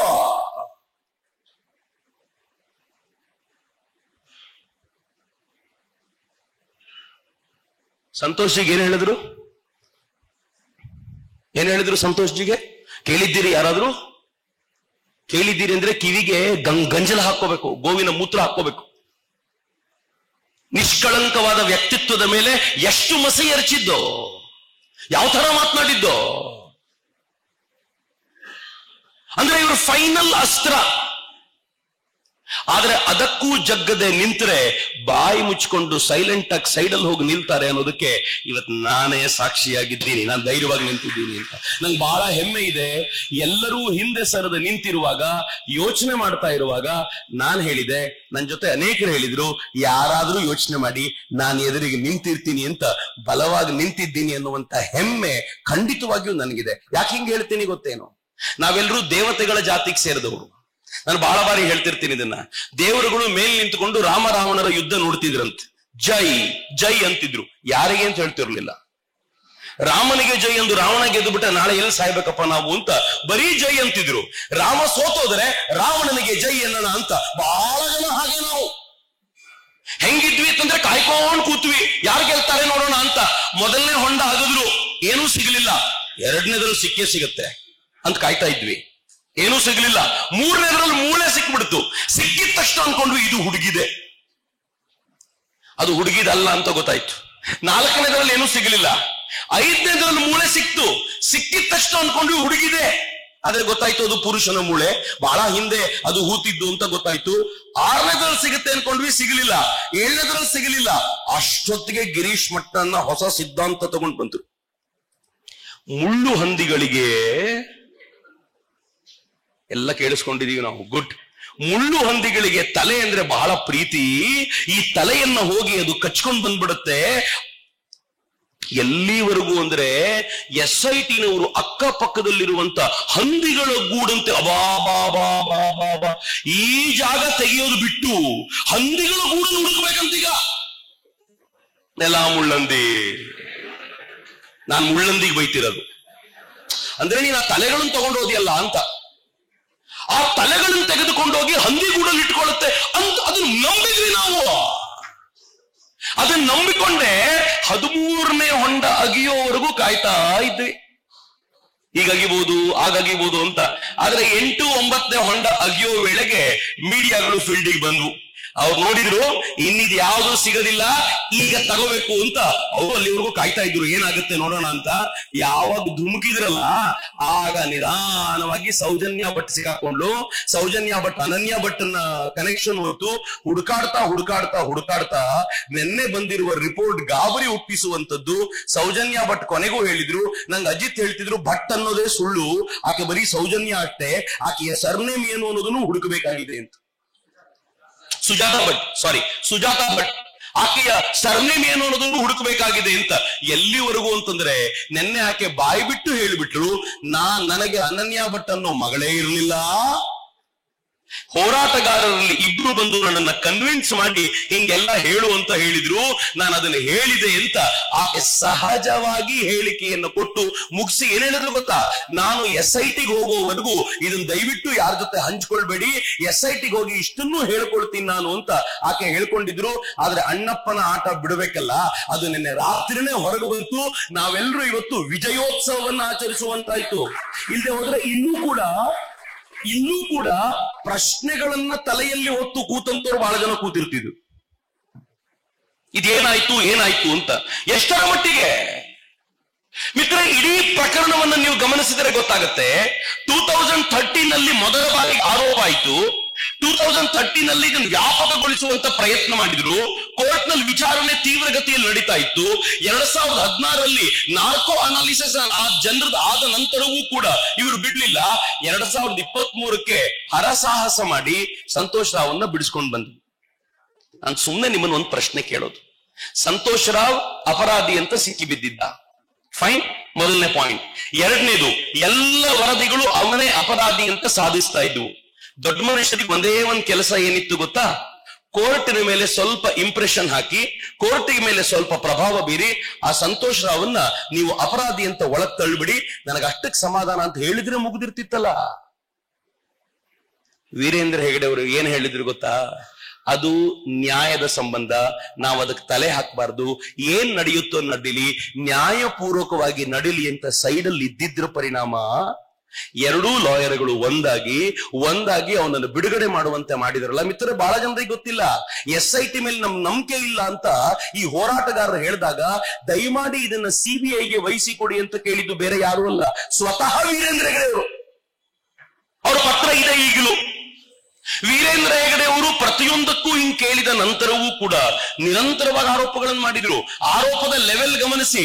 ಮೊದಲು ಆರೋಪಿ ತಪ್ಪಿತಸ್ಥ ಯಾರು? ವೀರೇಂದ್ರ ಹೆಗಡೆ ಅವರ ತಮ್ಮನ ಮಗ. ನೆಕ್ಸ್ಟ್ ಯಾರು ಗೊತ್ತಾ? ವೀರೇಂದ್ರ ಹೆಗಡೆ ಅವರ ತಮ್ಮ. ಈಗ ಯಾರು ಗೊತ್ತಾ? ವೀರೇಂದ್ರ ಹೆಗಡೆ ಅವರೇ. ನೀವು ಗಮನಿಸಿ ಹಂತ. ಜನರ ಮೈಂಡ್ ಸೆಟ್ ಮಾಡಿದ್ರು. ನೇರವಾಗಿ ವೀರೇಂದ್ರ ಹೆಗಡೆ ಮತ್ತು ಅವ್ರ ತಮ್ಮನ ಹೆಸರು ಮೊದಲೇ ಹೇಳಿದ್ರೆ ಜನ ಹೊಡೆದು ಬಿಡ್ತಾರೆ ಅಂತ ಅವ್ರ ತಮ್ಮನ ಮಗನಿಗೆ ತಗೊಂಡ್ಬಂದ್ರು. ಜನರನ್ನ ನಂಬಿಸಿದ್ರು, ತಮ್ಮನ ಮಗನ ಸಾಧ್ಯತೆ ಇದೆ, ಉಡಾಳ ಹುಡುಗರು ಇರಬಹುದೇನೋ, ಏನ್ ಬೇಕಿದ್ರು ಮಾಡಿರ್ಬಹುದೇನೋ ಅಂತ ಜನ ಒಪ್ಪಿಕೊಳ್ಳುವ ಮಟ್ಟಕ್ಕೆ ತಂದ್ರು. ಇಂಥ ಮಗ ಇರಬಹುದಾದ್ರೆ ಅವ್ರ ಅಪ್ಪ ಹೀಗೆ ಇರಬಹುದು ಅಂತ ಎರಡನೇ ಹಂತಕ್ಕೆ ಒಪ್ಪಿಸಿದ್ರು ನಮ್ಮನ್ನ. ಯಾವಾಗ ವೀರೇಂದ್ರ ಹೆಗಡೆ ಅವರ ತಮ್ಮನ ಕುರಿತಂತೆ ನಾವು ಓಕೆ ಅಂತ ಅನ್ಕೊಳ್ಳಿಕ್ ಶುರು ಮಾಡಿದ್ವೋ, ನಾನೂ ಕೂಡ ಇರಬಹುದೇನೋ ಅಂತ ಅನ್ನಿಸುವಷ್ಟರ ಮಟ್ಟಿಗೆ ಮನಸ್ಸು ಹಾಳಾಗಿತ್ತೋ, ಆಗಂದ್ರು ವೀರೇಂದ್ರ ಹೆಗಡೆಯನ್ನ ಕಾವಂದ್ರು ಅಂತ ಕರೀತಾರೆ. ಅವ್ರು ಕಾವಂದ್ರು ಅನ್ನೋದು ಬಿಟ್ಟು ಕಾಮಾಂಧರು ಅನ್ನೋ ಪದವನ್ನ ಬಳಸ್ಲಿಕ್ಕೆ ಶುರು ಮಾಡಿದ್ರು. ಇದನ್ನ ನಾನು ಷಡ್ಯಂತ್ರ ಅಂತ ಕರೆಯೋದು. ಪ್ಲಾನ್ಡ್ ಡೆಲಿಬರೇಟ್ ಅಟ್ಯಾಕ್ ಅಂತ ಇದಕ್ಕೋಸ್ಕರ ನಾನು ಕರಿತಾ ಇರೋದು. ಎಷ್ಟು ವ್ಯವಸ್ಥಿತವಾದ್ದು ಅಂತಂದ್ರೆ, ನಿನ್ನೆ ಗಿರೀಶ್ ಮಟ್ಟಣ್ಣ ಒಂದು ವಿಡಿಯೋ ಮಾಡಿದ್ದಾರೆ. ನಾನು ಅರುಣ್ ಶಾಮರ್ನ ಕೇಳ್ಕೊಳ್ಬೇಕು ಇದನ್ನ. ಆ ವಿಡಿಯೋದಲ್ಲಿ ನಿನ್ನೆ ಮಧ್ಯರಾತ್ರಿ ಪ್ರಾಬಬ್ಲಿ 12 ಗಂಟೆಗೆ ವಿಡಿಯೋದಲ್ಲಿ ಏನ್ ಹೇಳ್ತಾರೆ ಗೊತ್ತಾ? ಈ ಸುಜಾತಾ ಭಟ್ ಇದ್ದಾರಲ್ಲ, ಈ ತಾಯಿ, ಈ ಅಜ್ಜಿಯನ್ನ ವೀರೇಂದ್ರ ಹೆಗಡೆ ಅವರ ತಮ್ಮ ರೇಪ್ ಮಾಡಿದ್ದಾರೆ ಅಂತ ನಿನ್ನೆ ಹೇಳ್ತಾರ್ರಿ. ನಿನ್ನೆಯ ವಿಡಿಯೋದಲ್ಲಿದೆ. ಅಂದ್ರೆ ಒಬ್ಬ ವ್ಯಕ್ತಿ ದಿನ ಬೆಳಗಾದ್ರೆ ಒಬ್ಬರ ಮೇಲೆ ಈಗ ಆರೋಪ ಮಾಡ್ತಾ ಇದ್ರೆ ಯಾಕೆ ಸಮಾಜ ಸೈಲೆಂಟ್ ಆಗಿದೆ? ಯಾಕೆ ವ್ಯವಸ್ಥೆ ಸೈಲೆಂಟ್ ಆಗಿದೆ? ಯಾಕೆ ಪೊಲೀಸ್ ವ್ಯವಸ್ಥೆ ಸುಮ್ಮನೆ ಕೂತಿದೆ? ಯಾಕೆ ಅವನನ್ನ ಮನೆಯಿಂದ ಎತ್ಕೊಂಡು ಬರೋದಿಲ್ಲ? ನಾನು ಈ ದೇಶದ ಒಬ್ಬ ವ್ಯಕ್ತಿಯನ್ನ, ಒಂದು ಪ್ರಭಾವಿ ಜಾಗದಲ್ಲಿರುವ ವ್ಯಕ್ತಿಯನ್ನ ನನ್ನ ಭಾಷಣದ ನಡುವೆ ಅಯೋಗ್ಯ ಎನ್ನುವ ಪದ ಬಳಸಿದ್ದಕ್ಕೋಸ್ಕರ ಅಟ್ರಾಸಿಟಿ ಕೇಸ್ ಹಾಕಿ ನಾನು ಸುಪ್ರೀಂ ಕೋರ್ಟ್ ವರೆಗೂ ಹೋಗಿ ಅಲ್ಲಿ ಫೈಟ್ ಮಾಡಿ ಗೆದ್ದು ಬರಬೇಕಾಯ್ತು. ಥ್ಯಾಂಕ್ಸ್ ಟು ಅರುಣ್ ಶ್ಯಾಮ್ರ ಪ್ರಭಾವದಿಂದಾಗಿ ಆ ಕೋರ್ಟ್ ನಲ್ಲಿ ಆರ್ಗ್ಯುಮೆಂಟ್ ನಿಂದಾಗಿ ನನಗೆ ಜಡ್ಜ್ ಹೇಳಿ ಕಳಿಸಿದ್ದಾರೆ, ಈಗ ಅಯೋಗ್ಯ ಅನ್ನೋ ಪದವನ್ನು ಓಪನ್ ಆಗಿ ಬಳಸಬಹುದು ನೀನು ಅಂತ. ನಾನು ಅಧಿಕೃತವಾಗಿ ತಗೊಂಡ್ ಬಂದಿದ್ದೀನಿ ಪರ್ಮಿಷನ್, ನಾನು ಅಯೋಗ್ಯ ಅಂತ ಓಪನ್ ಆಗಿ ಬಳಸ್ತೀನಿ. ಈಗ ಜಡ್ಜ್ಮೆಂಟ್ ಇದೆ ನನ್ನ ಪರವಾಗಿ. ಒಂದು ಅಯೋಗ್ಯ ಅನ್ನೋ ಪದಕ್ಕೆ ನನ್ನ ಮೇಲೆ FIR ಹಾಕಿ ನನ್ನ ಕೋರ್ಟಿನವರೆಗೂ ಎಳ್ಕೊಂಡು ಹೋಗಬಹುದಾಗಿರುವ ನೀವು ದಿನ ಬೆಳಗಾದ್ರೆ ಗೌರವಾನ್ವಿತ ಒಬ್ಬ ವ್ಯಕ್ತಿಯ ಬಗ್ಗೆ ಈ ತರದ ಪದಗಳನ್ನ ಬಳಸುವವನನ್ನ ನೋಡ್ಕೊಂಡು ಕೂತಿದ್ದೀರಾ ಅಂತ ಏನ್ರಿ ಹೇಳಿ? ಮಿತ್ರ, ಯಾವತ್ತಾದ್ರೂ ಬೇಸರ ಅನ್ನಿಸ್ಲಿಲ್ವಾ? ನಾನು ಸುಮ್ಮನೆ ನಿಮ್ಗೊಂದೆರಡು ಸಂಗತಿ ಹಂಚ್ಕೊಳ್ತೀನಿ. ನನಗೆ ಯಾಕೆ ತುಂಬಾ ನೋವಾಗತ್ತೆ ಅಂತ. ವೀರೇಂದ್ರ ಹೆಗಡೆ ಅವರು ಪಟ್ಟಕ್ಕೆ ಬಂದು 55 ವರ್ಷ ಆಯ್ತು, 55 ಇಯರ್ಸ್. 55 ವರ್ಷದಲ್ಲಿ ಒಂದೇ ಒಂದು ದಿನವೂ ಕೂಡ ಅವರು ತನ್ನ ಸ್ವಂತದ ಬಗ್ಗೆ ಯೋಚನೆ ಮಾಡಿದ್ದಾರಾ ಅಂತ ನನಗೆ ಅನುಮಾನ ಇದೆ. ವೀರೇಂದ್ರ ಹೆಗಡೆ ಅವರ ಮನೆ ಇದೆಯಲ್ಲ, ಅದನ್ನು ಗುತ್ತು ಅಂತ ಕರೀತಾರೆ. ಅಲ್ಲೊಂದು ಪೀಠದ ಮೇಲೆ ಕೂತಿರ್ತಾರೆ ಅವರು. ಅವ್ರ ಪೀಠದ ಮೇಲೆ ಕೂತಿರುವಂತ ಆ ಸಮಯ ಇದೆಯಲ್ಲ, ಆ ಸಮಯದಲ್ಲಿ ಜನ ಬರ್ತಾರೆ. ಬಹಳ ಜನ ಆಶೀರ್ವಾದ ಪಡ್ಕೊಂಡು ಹೋಗ್ಬೇಕು ಅಂತ ಬರ್ತಾರೆ. ಇನ್ನು ಕೆಲವರು ದಿನಕ್ಕೊಂದು ಪ್ರಾಬ್ಲಮ್ ತೆಗೆದುಕೊಂಡು ಬರ್ತಾರೆ. ಪ್ರಾಬ್ಲಮ್ಗಳು ಹೆಂಗಿರ್ತವೆ ಅಂತಂದ್ರೆ, ವೀರೇಂದ್ರ ಹೆಗಡೆ ಅವರು ಅನೇಕ ಪ್ರಾಬ್ಲಮ್ಗಳನ್ನ ಅಚ್ಚರಿಯಿಂದ ಕೇಳ್ತಾರೆ. ಕೇಳಿದ ನಂತರ ಆ ಪ್ರಾಬ್ಲಮ್ ನೋಟ್ ಮಾಡಿಕೊಳ್ತಾರೆ. ಆ ಪ್ರಾಬ್ಲಮ್ಗಳ ಬಗ್ಗೆ ಆಲೋಚನೆ ಮಾಡಿ ಅದಕ್ಕೆ ಸೊಲ್ಯೂಷನ್ ಹುಡುಕಬೇಕು ಅಂತ ಹಠ ಹಿಡಿದು ಪ್ರಯತ್ನ ಪಡ್ತಾರೆ. ನಾನು ಮೊನ್ನೆ ತಾನೇ SDM ಧಾರವಾಡಕ್ಕೆ ಹೋಗಿದ್ದೆ. ಆ ಧಾರವಾಡದಲ್ಲಿರುವಂತ ಆ ಕಾಲೇಜಿನ ಡೀನ್ ನನ್ಗೆ ಹೇಳಿದ್ರು, ಒಂದಿನ ವೀರೇಂದ್ರ ಹೆಗಡೆ ಅವರು ಕರೆದು ಕೇಳಿದ್ರಂತೆ, ಈ ಮಕ್ಕಳು ನನ್ನ ನೋಡ್ಲಿಕ್ಕೆ ಬರ್ತಾರಲ್ಲ, ಕೆಲವು ಮಕ್ಕಳಿಗೆ ತುಟಿ ಸೀಳ್ಬಿಟ್ಟಿರುತ್ತೆ, ಅವ್ರ ನಗುನೇ ಹೊರಟೋಗ್ಬಿಡತ್ತೆ, ಆ ನಗುನ್ ವಾಪಸ್ ತರ್ಲಿಕ್ಕೆ ಆಗಲ್ವಾ ನಾವು? ಅವ್ರು ಹೇಳಿದ್ರು, ತರಬಹುದು, ಪ್ಲಾಸ್ಟಿಕ್ ಸರ್ಜರಿ ಮಾಡ್ಬೋದು ಸರ್. ಎಷ್ಟು ಖರ್ಚಾಗತ್ತೆ? 30,000 ರೂಪಾಯಿ ಒಬ್ಬರ ಮಗುಗೆ ಮಾಡ್ಲಿಕ್ಕೆ ಖರ್ಚಾಗತ್ತೆ. ತಕ್ಷಣ ವೀರೇಂದ್ರ ಹೆಗಡೆ ಅವ್ರು ಏನ್ ಮಾಡಿದ್ರಂತೆ ಗೊತ್ತಾ? ನಾನು ನೀವು ಧರ್ಮಸ್ಥಳದ ಹುಂಡಿಗೆ ಹಣ ಹಾಕ್ತಿವಲ್ಲ, ಆ ಹಣವನ್ನ ಬಳಸಿಕೊಂಡು 30,000 ರೂಪಾಯಿ ಇನ್ ಮುಂದೆ ಯಾವ ಮಗುವಿನ ಹತ್ರನೂ ತೆಗೆದುಕೊಳ್ಳೋದು ಬೇಡ, ಮತ್ತು ಆ ಮಗುವನ್ನ ದೂರದಿಂದ ಕರ್ಕೊಂಡ್ ಬರ್ಲಿಕ್ಕೆ ಎಷ್ಟು ಖರ್ಚಾಗುತ್ತೋ ಅಷ್ಟು ಬಸ್ ಚಾರ್ಜ್ ಅನ್ನು ಕೈಯಲ್ಲಿ ಕೊಟ್ಟು ತಂದೆ ತಾಯಿಯಂದ್ರಿಗೆ ಮಗುವಿನ ಔಷಧಿಯ ಖರ್ಚನ್ನು ನಾವೇ ಹೊತ್ತು ಸ್ಮೈಲ್ ಚೈಲ್ಡ್ ಅಂತ ನಾವು ಒಂದು ಪ್ರೋಗ್ರಾಮ್ ಶುರು ಮಾಡೋಣ ಅಂತ ಪ್ರೋಗ್ರಾಮ್ ಶುರು ಮಾಡಿದ್ರಂತೆ. ಚಪ್ಪಾಳೆ ಬಹಳ ಬೇಗ ಹೊಡೆದ್ರಿ, ನೀವು ಇನ್ನೊಂದು ಚಪ್ಪಾಳೆ ಹೊಡಿತೀರಾ ಈಗ. ಯಾಕೆ ಗೊತ್ತಾ? ಇದುವರೆಗೂ 30,000 ಮಕ್ಕಳ ಮುಖದಲ್ಲಿ ನಗು ತರಲಿಕ್ಕಾಗಿದೆ ಅಂತ. ಸ್ವಾಮೀಜಿ, 30,000 ಒಂದೆರಡಲ್ಲ ಮಿತ್ರ. It's a parallel government. ಮತ್ತೊಂದು ಗವರ್ನಮೆಂಟ್ ಅವರಿಗೆ ತಕ್ಕಂತೆ ಕೆಲಸ ಮಾಡ್ಲಿಕ್ಕೆ ಸಾಧ್ಯ ಇಲ್ಲ. ಹೆಣ್ಣು ಮಕ್ಕಳಿಗೆ ಸರಿಯಾದ ಎಂಪವರ್ಮೆಂಟ್ ಕೊಡಬೇಕು ಎನ್ನುವ ದೃಷ್ಟಿಯಿಂದ ಸೆಲ್ಫ್ ಹೆಲ್ಪ್ ಗ್ರೂಪ್ ಮಾಡಿದ್ರು. ಎಷ್ಟು ಸೆಲ್ಫ್ ಹೆಲ್ಪ್ ಗ್ರೂಪ್ ಇದೆ ಗೊತ್ತಾ? 6.5 ಲಕ್ಷ. ಈ ರಾಜ್ಯದ ಅತ್ಯಂತ ದೊಡ್ಡ ಸಂಘಟನೆ ಅವ್ರದ್ದು. ಆ ದೃಷ್ಟಿಯಿಂದ ನೋಡೋದಾದ್ರೆ 6.5 ಲಕ್ಷ ಪರಿವಾರಗಳು, ಹೆಚ್ಚು ಕಡಿಮೆ 55 ಲಕ್ಷ ಜನ ಇದರ ಸದಸ್ಯರು, 55 ಲಕ್ಷ ಪರಿವಾರಗಳು. ಅವ್ರಿಗೆ ಕೊಟ್ಟಿರೋ ಸಾಲ ಎಷ್ಟು ಗೊತ್ತಾ? ನಾನು ಬೇರೆ ಕಡೆ ಹೇಳಿದ್ರೆ ಇದು ಅರ್ಥ ಆಗೋದಿಲ್ಲ, ಬೆಂಗಳೂರಿನವ್ರಿಗೆ ಅರ್ಥ ಆಗುತ್ತೆ. ಸಾಲ ಎಷ್ಟು ಕೊಟ್ಟಿದ್ದಾರೆ ಅಂತಂದ್ರೆ 5,000 ಕೋಟಿ, 10,000 ಕೋಟಿ, 20,000 ಕೋಟಿ, 50,000 ಕೋಟಿ ಅಲ್ಲ. ಬ್ಯಾಂಕಿನ ಎಕ್ಸ್ಟೆಂಡೆಡ್ ಆರ್ಮ್ ಆಗಿ 1.25 ಲಕ್ಷ ಕೋಟಿ ರೂಪಾಯಿ ಸಾಲವನ್ನ ಬ್ಯಾಂಕಿನ ಮೂಲಕ ಜನರಿಗೆ ಕೊಡಿಸಿದ್ದಾರೆ. ಯಾವ ಹಳ್ಳಿಯ ಜನಕ್ಕೆ ಬ್ಯಾಂಕಿನ ಹತ್ರ ಹೋಗಿ ಸಾಲ ತೆಗೆದುಕೊಳ್ಳುವ ಕೆಪಾಸಿಟಿ ಇರಲಿಲ್ವೋ, ವೀರೇಂದ್ರ ಹೆಗಡೆಯವರು ಆ ಜನರ ಸಾಲಕ್ಕೆ ಶ್ಯೂರಿಟಿಯಾಗಿ ಧರ್ಮಸ್ಥಳದ ಮಂಜುನಾಥನನ್ನ ನಿಲ್ಲಿಸಿ ಇವನ ಮೂಲಕ ಸಾಲ ವಾಪಸ್ ಕೊಡಿಸೋ ಜವಾಬ್ದಾರಿ ನಮ್ಮದ್ದು, ಅವ್ರಿಗೆ ಸಾಲ ಕೊಡಿ ಅಂತ 1.25 ಲಕ್ಷ ಕೋಟಿ ರೂಪಾಯಿ ಸಾಲ ಕೊಡಿಸಿದ್ರಲ್ಲ. ಏನ್ ಮಾತಾಡ್ತೀವ್ರಿ ನಾವು? ಯಾವುದೋ ಹೆಣ್ಣು ಮಗಳು ತನ್ನ ಮಗನನ್ನ ಓದಿಸ್ಲಿಕ್ಕೆ, ತನ್ನ ಮಗನಿಗೆ ಬಿಸ್ನೆಸ್ ಹಾಕೊಡ್ಲಿಕ್ಕೆ, ತನ್ನ ಮನೆಗೆ ಪೇಂಟ್ ಮಾಡ್ಲಿಕ್ಕೆ, ತನ್ನ ಮನೆಗೆ ಒಂದು ಟಿವಿ ತರ್ಲಿಕ್ಕೆ ಸಾಲ ಬೇಕು ಅಂತ ಕೇಳಿದಾಗ ಧರ್ಮಸ್ಥಳ ಸಂಸ್ಥೆ ಸಾಲ ಕೊಟ್ಟು ಅವರಿಂದ ನೀಟಾಗಿ ಅದು ರಿಕವರಿ ಮಾಡುವಂತ ಪ್ರಯತ್ನ ಮಾಡುತ್ತಲ್ಲ, ಇದನ್ನ ಲೇವಾದೇವಿ ವ್ಯವಹಾರ ಅಂತ ಕರೆಯೋರ್ನ ಏನ್ ಹೇಳಬೇಕ್ರಿ? ಮತ್ತು ತಮ್ಮ ದುಡ್ಡಲ್ಲಿ ಕೊಡೋದಲ್ಲ, ಅವರು ಹುಂಡಿಗೆ ಹಾಕಿದ ದುಡ್ಡನ್ನು ಕೊಟ್ಟುಬಿಟ್ಟು ಬಡ್ಡಿ ಲಾಭ ತಾವು ಮಾಡ್ಕೊಳ್ಳೋದಲ್ಲ, ಅದರಲ್ಲಿ ಸ್ವತಃ ಬ್ಯಾಂಕ್ ಇನ್ವಾಲ್ವ್ ಆಗುತ್ತೆ. ಬ್ಯಾಂಕ್ನವ್ರು ಬರ್ತಾರೆ, ಅವರು ಸಾಲ ಕೊಡ್ತಾರೆ, ಬಡ್ಡಿನವ್ರು ತೆಗೆದುಕೊಂಡು ಹೋಗ್ತಾರೆ. ಇದರ ಮ್ಯಾನೇಜ್ಮೆಂಟ್ಗೆ ಅಂತ ಇಫ್ ಐ ನಾಟ್ ರಾಂಗ್ 1-1.5% ಇವರಿಗೆ ಕೊಡ್ತಾರೆ. ಅದರಲ್ಲಿ ಇಡೀ ಸಂಸ್ಥೆಯನ್ನು ನಡೆಸ್ತಾರೆ ಅವರು. I have the proof. ಬನ್ನಿ ಯಾರಾದ್ರೂ ಮಾತಾಡ್ಲಿಕ್ಕೆ. ಪ್ಯಾರಲಲ್ ಗವರ್ಮೆಂಟ್ ರನ್ ಮಾಡ್ತಾರೆ. ಕಳೆದ 15 ವರ್ಷಗಳಲ್ಲಿ 10 ವರ್ಷಗಳಲ್ಲಿ 2015ರಿಂದ 2025ರ 10 ವರ್ಷಗಳಲ್ಲಿ 12,000 ಮಂದಿರಗಳಿಗೆ 175 ಕೋಟಿ ರೂಪಾಯಿ ಅನುದಾನ ಕೊಟ್ಟಿದ್ದಾರೆ. 175 crores.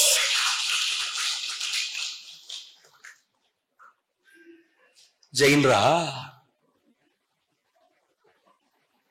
ಕಳೆದ 10 ವರ್ಷಗಳಲ್ಲಿ ಧರ್ಮೋತ್ಥಾನ ಟ್ರಸ್ಟ್ನ ಮೂಲಕ ಹೆಚ್ಚು ಕಡಿಮೆ 700 ಪೂರ್ಣ ಡಿಲಾಪಿಡೇಟೆಡ್ ಕಂಡೀಷನ್ ಅಲ್ಲಿದ್ದ ಮಂದಿರಗಳನ್ನ ಜೀರ್ಣೋದ್ಧಾರ ಮಾಡಿ ಪುನರ್ ನಿರ್ಮಾಣ ಮಾಡಿದ್ದಾರೆ.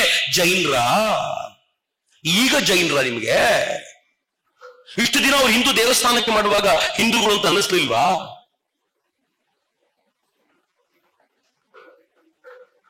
ಈ ನಾಡಿನ ಮಕ್ಕಳಿಗೆ 70,000 ವಿದ್ಯಾರ್ಥಿಗಳಿಗೆ ಪ್ರತಿ ವರ್ಷ ಅಂತಂದ್ರೆ ತಪ್ಪಾಗುತ್ತೆ, ಪ್ರತಿ ತಿಂಗಳು ಸ್ಕಾಲರ್ಶಿಪ್ ಕೊಡ್ತಾರೆ.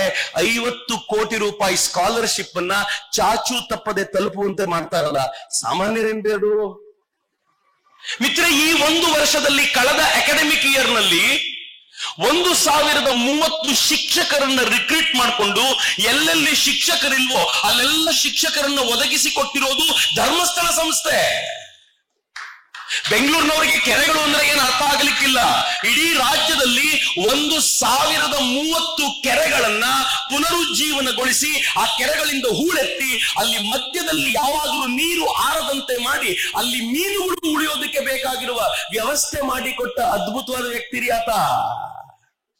ಒಬ್ಬ ಸಾಮಾನ್ಯ ವ್ಯಕ್ತಿ ಬಗ್ಗೆ, ಒಂದು ಸಾಮಾನ್ಯ ಜೀವದ ಬಗ್ಗೆ ಇಷ್ಟು ಆಲೋಚನೆ ಮಾಡೋ ವ್ಯಕ್ತಿ ಯಾವುದೋ ಹೆಣ್ಣು ಮಗಳನ್ನ ತಾನು ಕೋಣೆಗೆ ಕಳಿಸ್ಕೊಂಡು, ಸಾರಿ ನಂಗೆ ಹೇಳ್ಬೇಕಾದ್ರೆ ಬಹಳ ಬೇಜಾರಾಗುತ್ತೆ ಸ್ವಾಮೀಜಿ, ಬಟ್ ನಂಗೆ ಅನಿವಾರ್ಯ, ಯಾಕಂದ್ರೆ ನೀವು ಕೇಳ್ಬಿಟ್ಟಿದ್ದೀರಾ ಅದನ್ನ. ಹೆಣ್ಣು ಮಗಳನ್ನ ತನ್ನ ಮನೆಗೆ ಕರೆಸ್ಕೊಂಡು ರೇಪ್ ಮಾಡಿ ಪೊಲೀಸರನ್ನ ಕರೆಸಿ ಆ ಸತ್ತೋಗಿರೋ ಶವವನ್ನ ಈ ಮಾಸ್ಕ್ ಮ್ಯಾನ್ ಮೂಲಕ ಕರ್ಕೊಂಡು ಹೋಗಿ ದಫನ್ ಮಾಡು ಅಂತ ಹೇಳ್ತಾರೆ ಅಂತ ನಾವು ನಂಬಿದ್ವಲ್ರಿ. ಈಗಂತೂ ಏನ್ ಹೇಳಿದ ಗೊತ್ತಾ, ಇತ್ತೀಚೆಗಾತ ಆ ಸುಜಾತಾ ಭಟ್ ಹೇಳಿದ್ಲು, ನನ್ನನ್ನು ಕರ್ಕೊಂಡು ಹೋಗಿ ಯಾರೋ ಹಿಂದಿನಿಂದ ಚೆನ್ನಾಗಿ ಹೊಡೆದ್ರು ಮುಸುಕುದಾರಿಗಳು, ನನಗೆ ಯಾರು ಅಂತ ಗೊತ್ತಾಗ್ಲಿಲ್ಲ ಅಂತ. ಸಮೀರಾ ಏನ್ ಹೇಳ್ದ ಗೊತ್ತಾ, ಅವಳು ಮುಸುಕುದಾರಿಗಳು ಅಂದಿದ್ಲು, ಯಾರು ಅಂತ ಗೊತ್ತಾಗ್ಲಿಲ್ಲ ಅಂತ. ಸಮೀರಾ ತನ್ನ ವಿಡಿಯೋದಲ್ಲಿ ಹೇಳಿದ, ಧಣಿಗಳು ನಕಲಿ ದೇವಮಾನವ ಮತ್ತ ಅವನ ತಮ್ಮಂದಿರು ಸೇರಿ ಅವಳನ್ನ ಚೆನ್ನಾಗಿ ಹೊಡೆದ್ರು. ಅವಳೇ ಹೇಳಿದ್ಲು, ಮುಸುಕುಧಾರಿಗಳು ಹೊಡೆದಿದ್ರು, ಯಾರು ಅಂತ ಗೊತ್ತಾಗ್ಲಿಲ್ಲ. ಅದೇ ಸುಳ್ಳೋ ಸತ್ಯನೋ ಬೇರೆ ಪ್ರಶ್ನೆ.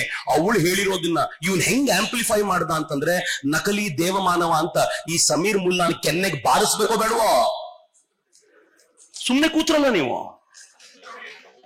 ಸುಮ್ನೆ ಕೂತ್ರಲ್ಲ, ಬಾರಿಸ್ಬೇಕು ಅಂತ ಈಗ ನಾನು ಕೇಳಿದಾಗ ಹೇಳ್ತೀರಾ, ಎದುರಿಗೆ ಬಂದ ಕಪಾಲಕ್ಕೆ ಬಾರಿಸ್ಬೇಕಿತ್ತಲ್ಲ ಅವನಿಗೆ ಬಾರಿಸ್ಲಿಕ್ಕೆ ಆಗ್ಲಿಲ್ವಾ? ಆ ವಿಡಿಯೋನ ಯಾವನ್ ಕಳಿಸಿದ್ನಲ್ಲ ಕರ್ಕೊಂಬಂದ್ ಕಪಾಳಕ್ ನಾಲ್ಕು ಬಿಡ್ಬೇಕಿತ್ತು ನೀವು. ನನಗೊಬ್ಬ ಕಳಿಸಿದ್ದ ಅಯೋಗ್ಯ, ಅವ್ನು ನೋಡ್ತಿರ್ತಾನೆ ಇವತ್ತು ಲೈವ್, ಅದಕ್ಕೋಸ್ಕರ ಹೇಳ್ತೀನಿ.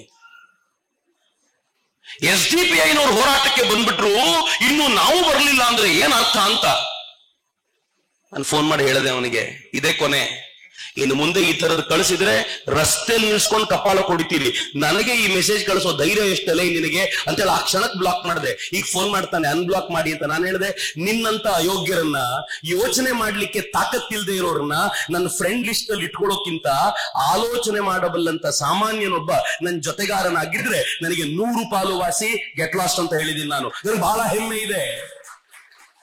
ಯಾರ್ಯಾರ್ದೋ ಕೆನ್ನೆಗೆ ಹೊಡಿಲಿಕ್ಕಾಗಿಲ್ಲ ಅಂತಂದ್ರೆ ಇಲ್ಲಿ ನಿಂತು ಇದನ್ನ ಹೇಳಿದವನ್ ಕೆನ್ನೆಗೆ ಬಾರಿಸಿದ್ದೀನಿ ಅಂತ ನನಗೊಂದು ಸಂತೋಷ ಇದೆ. Have you done it? ಮಾಡಿಲ್ಲ ಅಂದ್ರೆ ಮಾಡಿ. ಯಾವನ್ ಇದರ ಬಗ್ಗೆ ಗಟ್ಟಿಯಾಗಿ ನಿಂತ್ಕೊಂಡು ಮಾತನಾಡ್ತಿದ್ನೋ, ಧರ್ಮಸ್ಥಳದ ವಿರುದ್ಧ ನಿಂತಿದ್ನೋ, ಅನ್ಫ್ರೆಂಡ್ ಮಾಡಿ, ಅನ್ಬ್ಲಾಕ್ ಮಾಡಿ, ಅವನಿಗೆ ಲೈಕ್ ಕೊಡೋದನ್ನ ನಿಲ್ಸಿ, ಅವನಿಗೆ ಹೇಳಿ ನಾನು ಧರ್ಮಸ್ಥಳದ ಪರವಾಗಿದ್ದೀನಿ, ನಾನು ಇದರ ಜೊತೆಯಲ್ಲಿ ನಿಂತಿರ್ತೀನಿ ಅಂತ. ನಿಮ್ಗೆಲ್ರಿಗೂ ಗೊತ್ತಿರಬೇಕು ಈ ದೇಶದಲ್ಲಿ ಹೇಗಿದೆ ಅಂತಂದ್ರೆ ನಮ್ಮ ಸ್ಥಿತಿ. ನಾವು ಕುಮಾರಿಲ ಭಟ್ರ ಕಥೆನ ಕೇಳ್ತೀವಿ. ಕುಮಾರಿಲ ಭಟ್ರನ್ನ ಬುದ್ಧಿಸ್ಟ್ಗಳು ಒಂದು ಗುಡ್ಡದ ಮೇಲಿಂದ ನೂಕಿದ್ರಂತೆ. ನೂಕುವಾಗ ಕುಮಾರಿಲ ಭಟ್ರು ಹೇಳಿದ್ರಂತೆ, ನಾನು ನಂಬಿರುವ ವೇದಗಳು ಸತ್ಯವೇ ಆದರೆ ಈ ಗುಡ್ಡದ ಮೇಲಿಂದ ಬಿದ್ರು ನನಗೇನೂ ಆಗಬಾರದು ಅಂತ. ಬಿದ್ದಾಗ ಸ್ವಲ್ಪ ಕೈಗೆ ಗಾಯ ಆಯ್ತು, ಅವರಿಗೆ ಏಟಾಯ್ತು.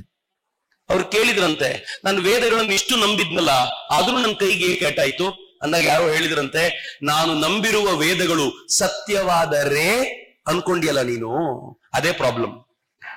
ನಾನು ನಂಬಿರುವ ವೇದ ಸತ್ಯ, ಅದಕ್ಕೆ ಬಿದ್ರು ನನಗೇನು ಆಗೋದಿಲ್ಲ ಅಂತ ನೀನ್ ಧುಮುಕಿದ್ರೆ ಏನೂ ಆಗಿರ್ತಿರ್ಲಿಲ್ಲ ನಿನಗೆ ಅಂತ ನನಗೆ ಕೆಲವೊಂದ್ಸಲ ಅನ್ಸುತ್ತೆ. ರೇ ಅನ್ನೋದು ಬಂದ್ಬಿಡುತ್ತಾ ಮನಸ್ಸಿನೊಳಗೆ. ಮಿತ್ರ, ಅದನ್ನ ಕಿತ್ತು ಬಿಸಾಕುವಂತ ಹೊತ್ತು ಇವತ್ತು. ಇದು ಭಯಾನಕವಾದ ಷಡ್ಯಂತ್ರ. ನಾನು ಅವತ್ತಿಂದ ಹೇಳ್ತಿದ್ದೆ, ಇವತ್ತು ನನಗೆ ಮೀಡಿಯಾಗಳು ಕೇಳ್ತವೆ, ಚಕ್ರವರ್ತಿಯವರೇ ಷಡ್ಯಂತ್ರ ಅಂತ ನಮ್ಗೆ ಇವತ್ತು ಅನ್ಸುತ್ತೆ. ನಾನು ಹೇಳಿದ ಅವತ್ತಿಂದಲೂ ಹೇಳಿದ್ದೀನಿ, ಹಿಂದೂಗಳ ಮೇಲೆ ಯಾವತ್ತೂ ಷಡ್ಯಂತ್ರ ಆದ್ರೂ ಕೂಡ 4 ಫೋರ್ಸಸ್ ಕೆಲಸ ಮಾಡ್ತವೆ. ಮೊದಲನೇ ಫೋರ್ಸು ಹಿಂದೂಗಳ ಮೇಲೆ ಷಡ್ಯಂತ್ರ ಆದಾಗ ಮಾಡೋದು ನಿಸ್ಸಂಶಯವಾಗಿ ಒಂದು ಜಿಹಾದಿ ಫೋರ್ಸಸ್ ಇರುತ್ತೆ. ನೆನ್ಪಿಟ್ಕೊಳ್ಳಿ, ಎಲ್ಲೇ ಹಿಂದೂಗಳ ಮೇಲೆ ಆರೋಪ ಬಂದಾಗ್ಲೂ ತಕ್ಷಣಕ್ಕೆ ಒಪ್ಕೊಳ್ಬೇಡಿ, ಅದ್ರ ಹಿಂದೆ ಯಾರಿದ್ದಾರೆ ಅಂತ ಒಂದು ಗಮನಿಸಿ ನೋಡಿ. ಯಾರಿದ್ದಾರೆ ಅಂತ ಗೊತ್ತಾಗುತ್ತೆ. ಜಿಹಾದಿ ಫೋರ್ಸಸ್ ಇರುತ್ತೆ. ಎರಡನೇದು ಇವ್ಯಾಂಜಲಿಕಲ್ ಫೋರ್ಸಸ್ ಇರುತ್ತೆ. ಮೂರನೇದು ಲೆಫ್ಟಿಸ್ಟ್ ಗ್ರೂಪ್ ಇರುತ್ತೆ. ನಾಲ್ಕನೇದು ಪೊಲಿಟಿಕ್ಸ್ ಅಂದೇನು ತಿಳ್ಕೊಳ್ಬೇಡಿ, ಕಾಂಗ್ರೆಸ್ ಇರುತ್ತೆ. ನಾನು ಮೊದಲು ನನ್ನ ಭಾಷಣ ಶುರು ಮಾಡಿದ್ದೆ ಬಿಜೆಪಿಯನ್ನ ಪ್ರಶ್ನೆ ಮಾಡುವ ಮೂಲಕ. I am very much neutral. Of course ನಾನು ನರೇಂದ್ರ ಮೋದಿ ಅವರನ್ನ ಪ್ರೀತಿಸ್ತೀನಿ. ಇಟ್ ಡಸಂಟ್ ಮೀನ್ ನನ್ನ ಹಿಂದುತ್ವದ ವಿಚಾರಕ್ಕೆ ಯಾರೂ ಅಡ್ಡ ಬರುವಂತಿಲ್ಲ, ಅದು ಬೇರೆನೇ ಪ್ರಶ್ನೆ.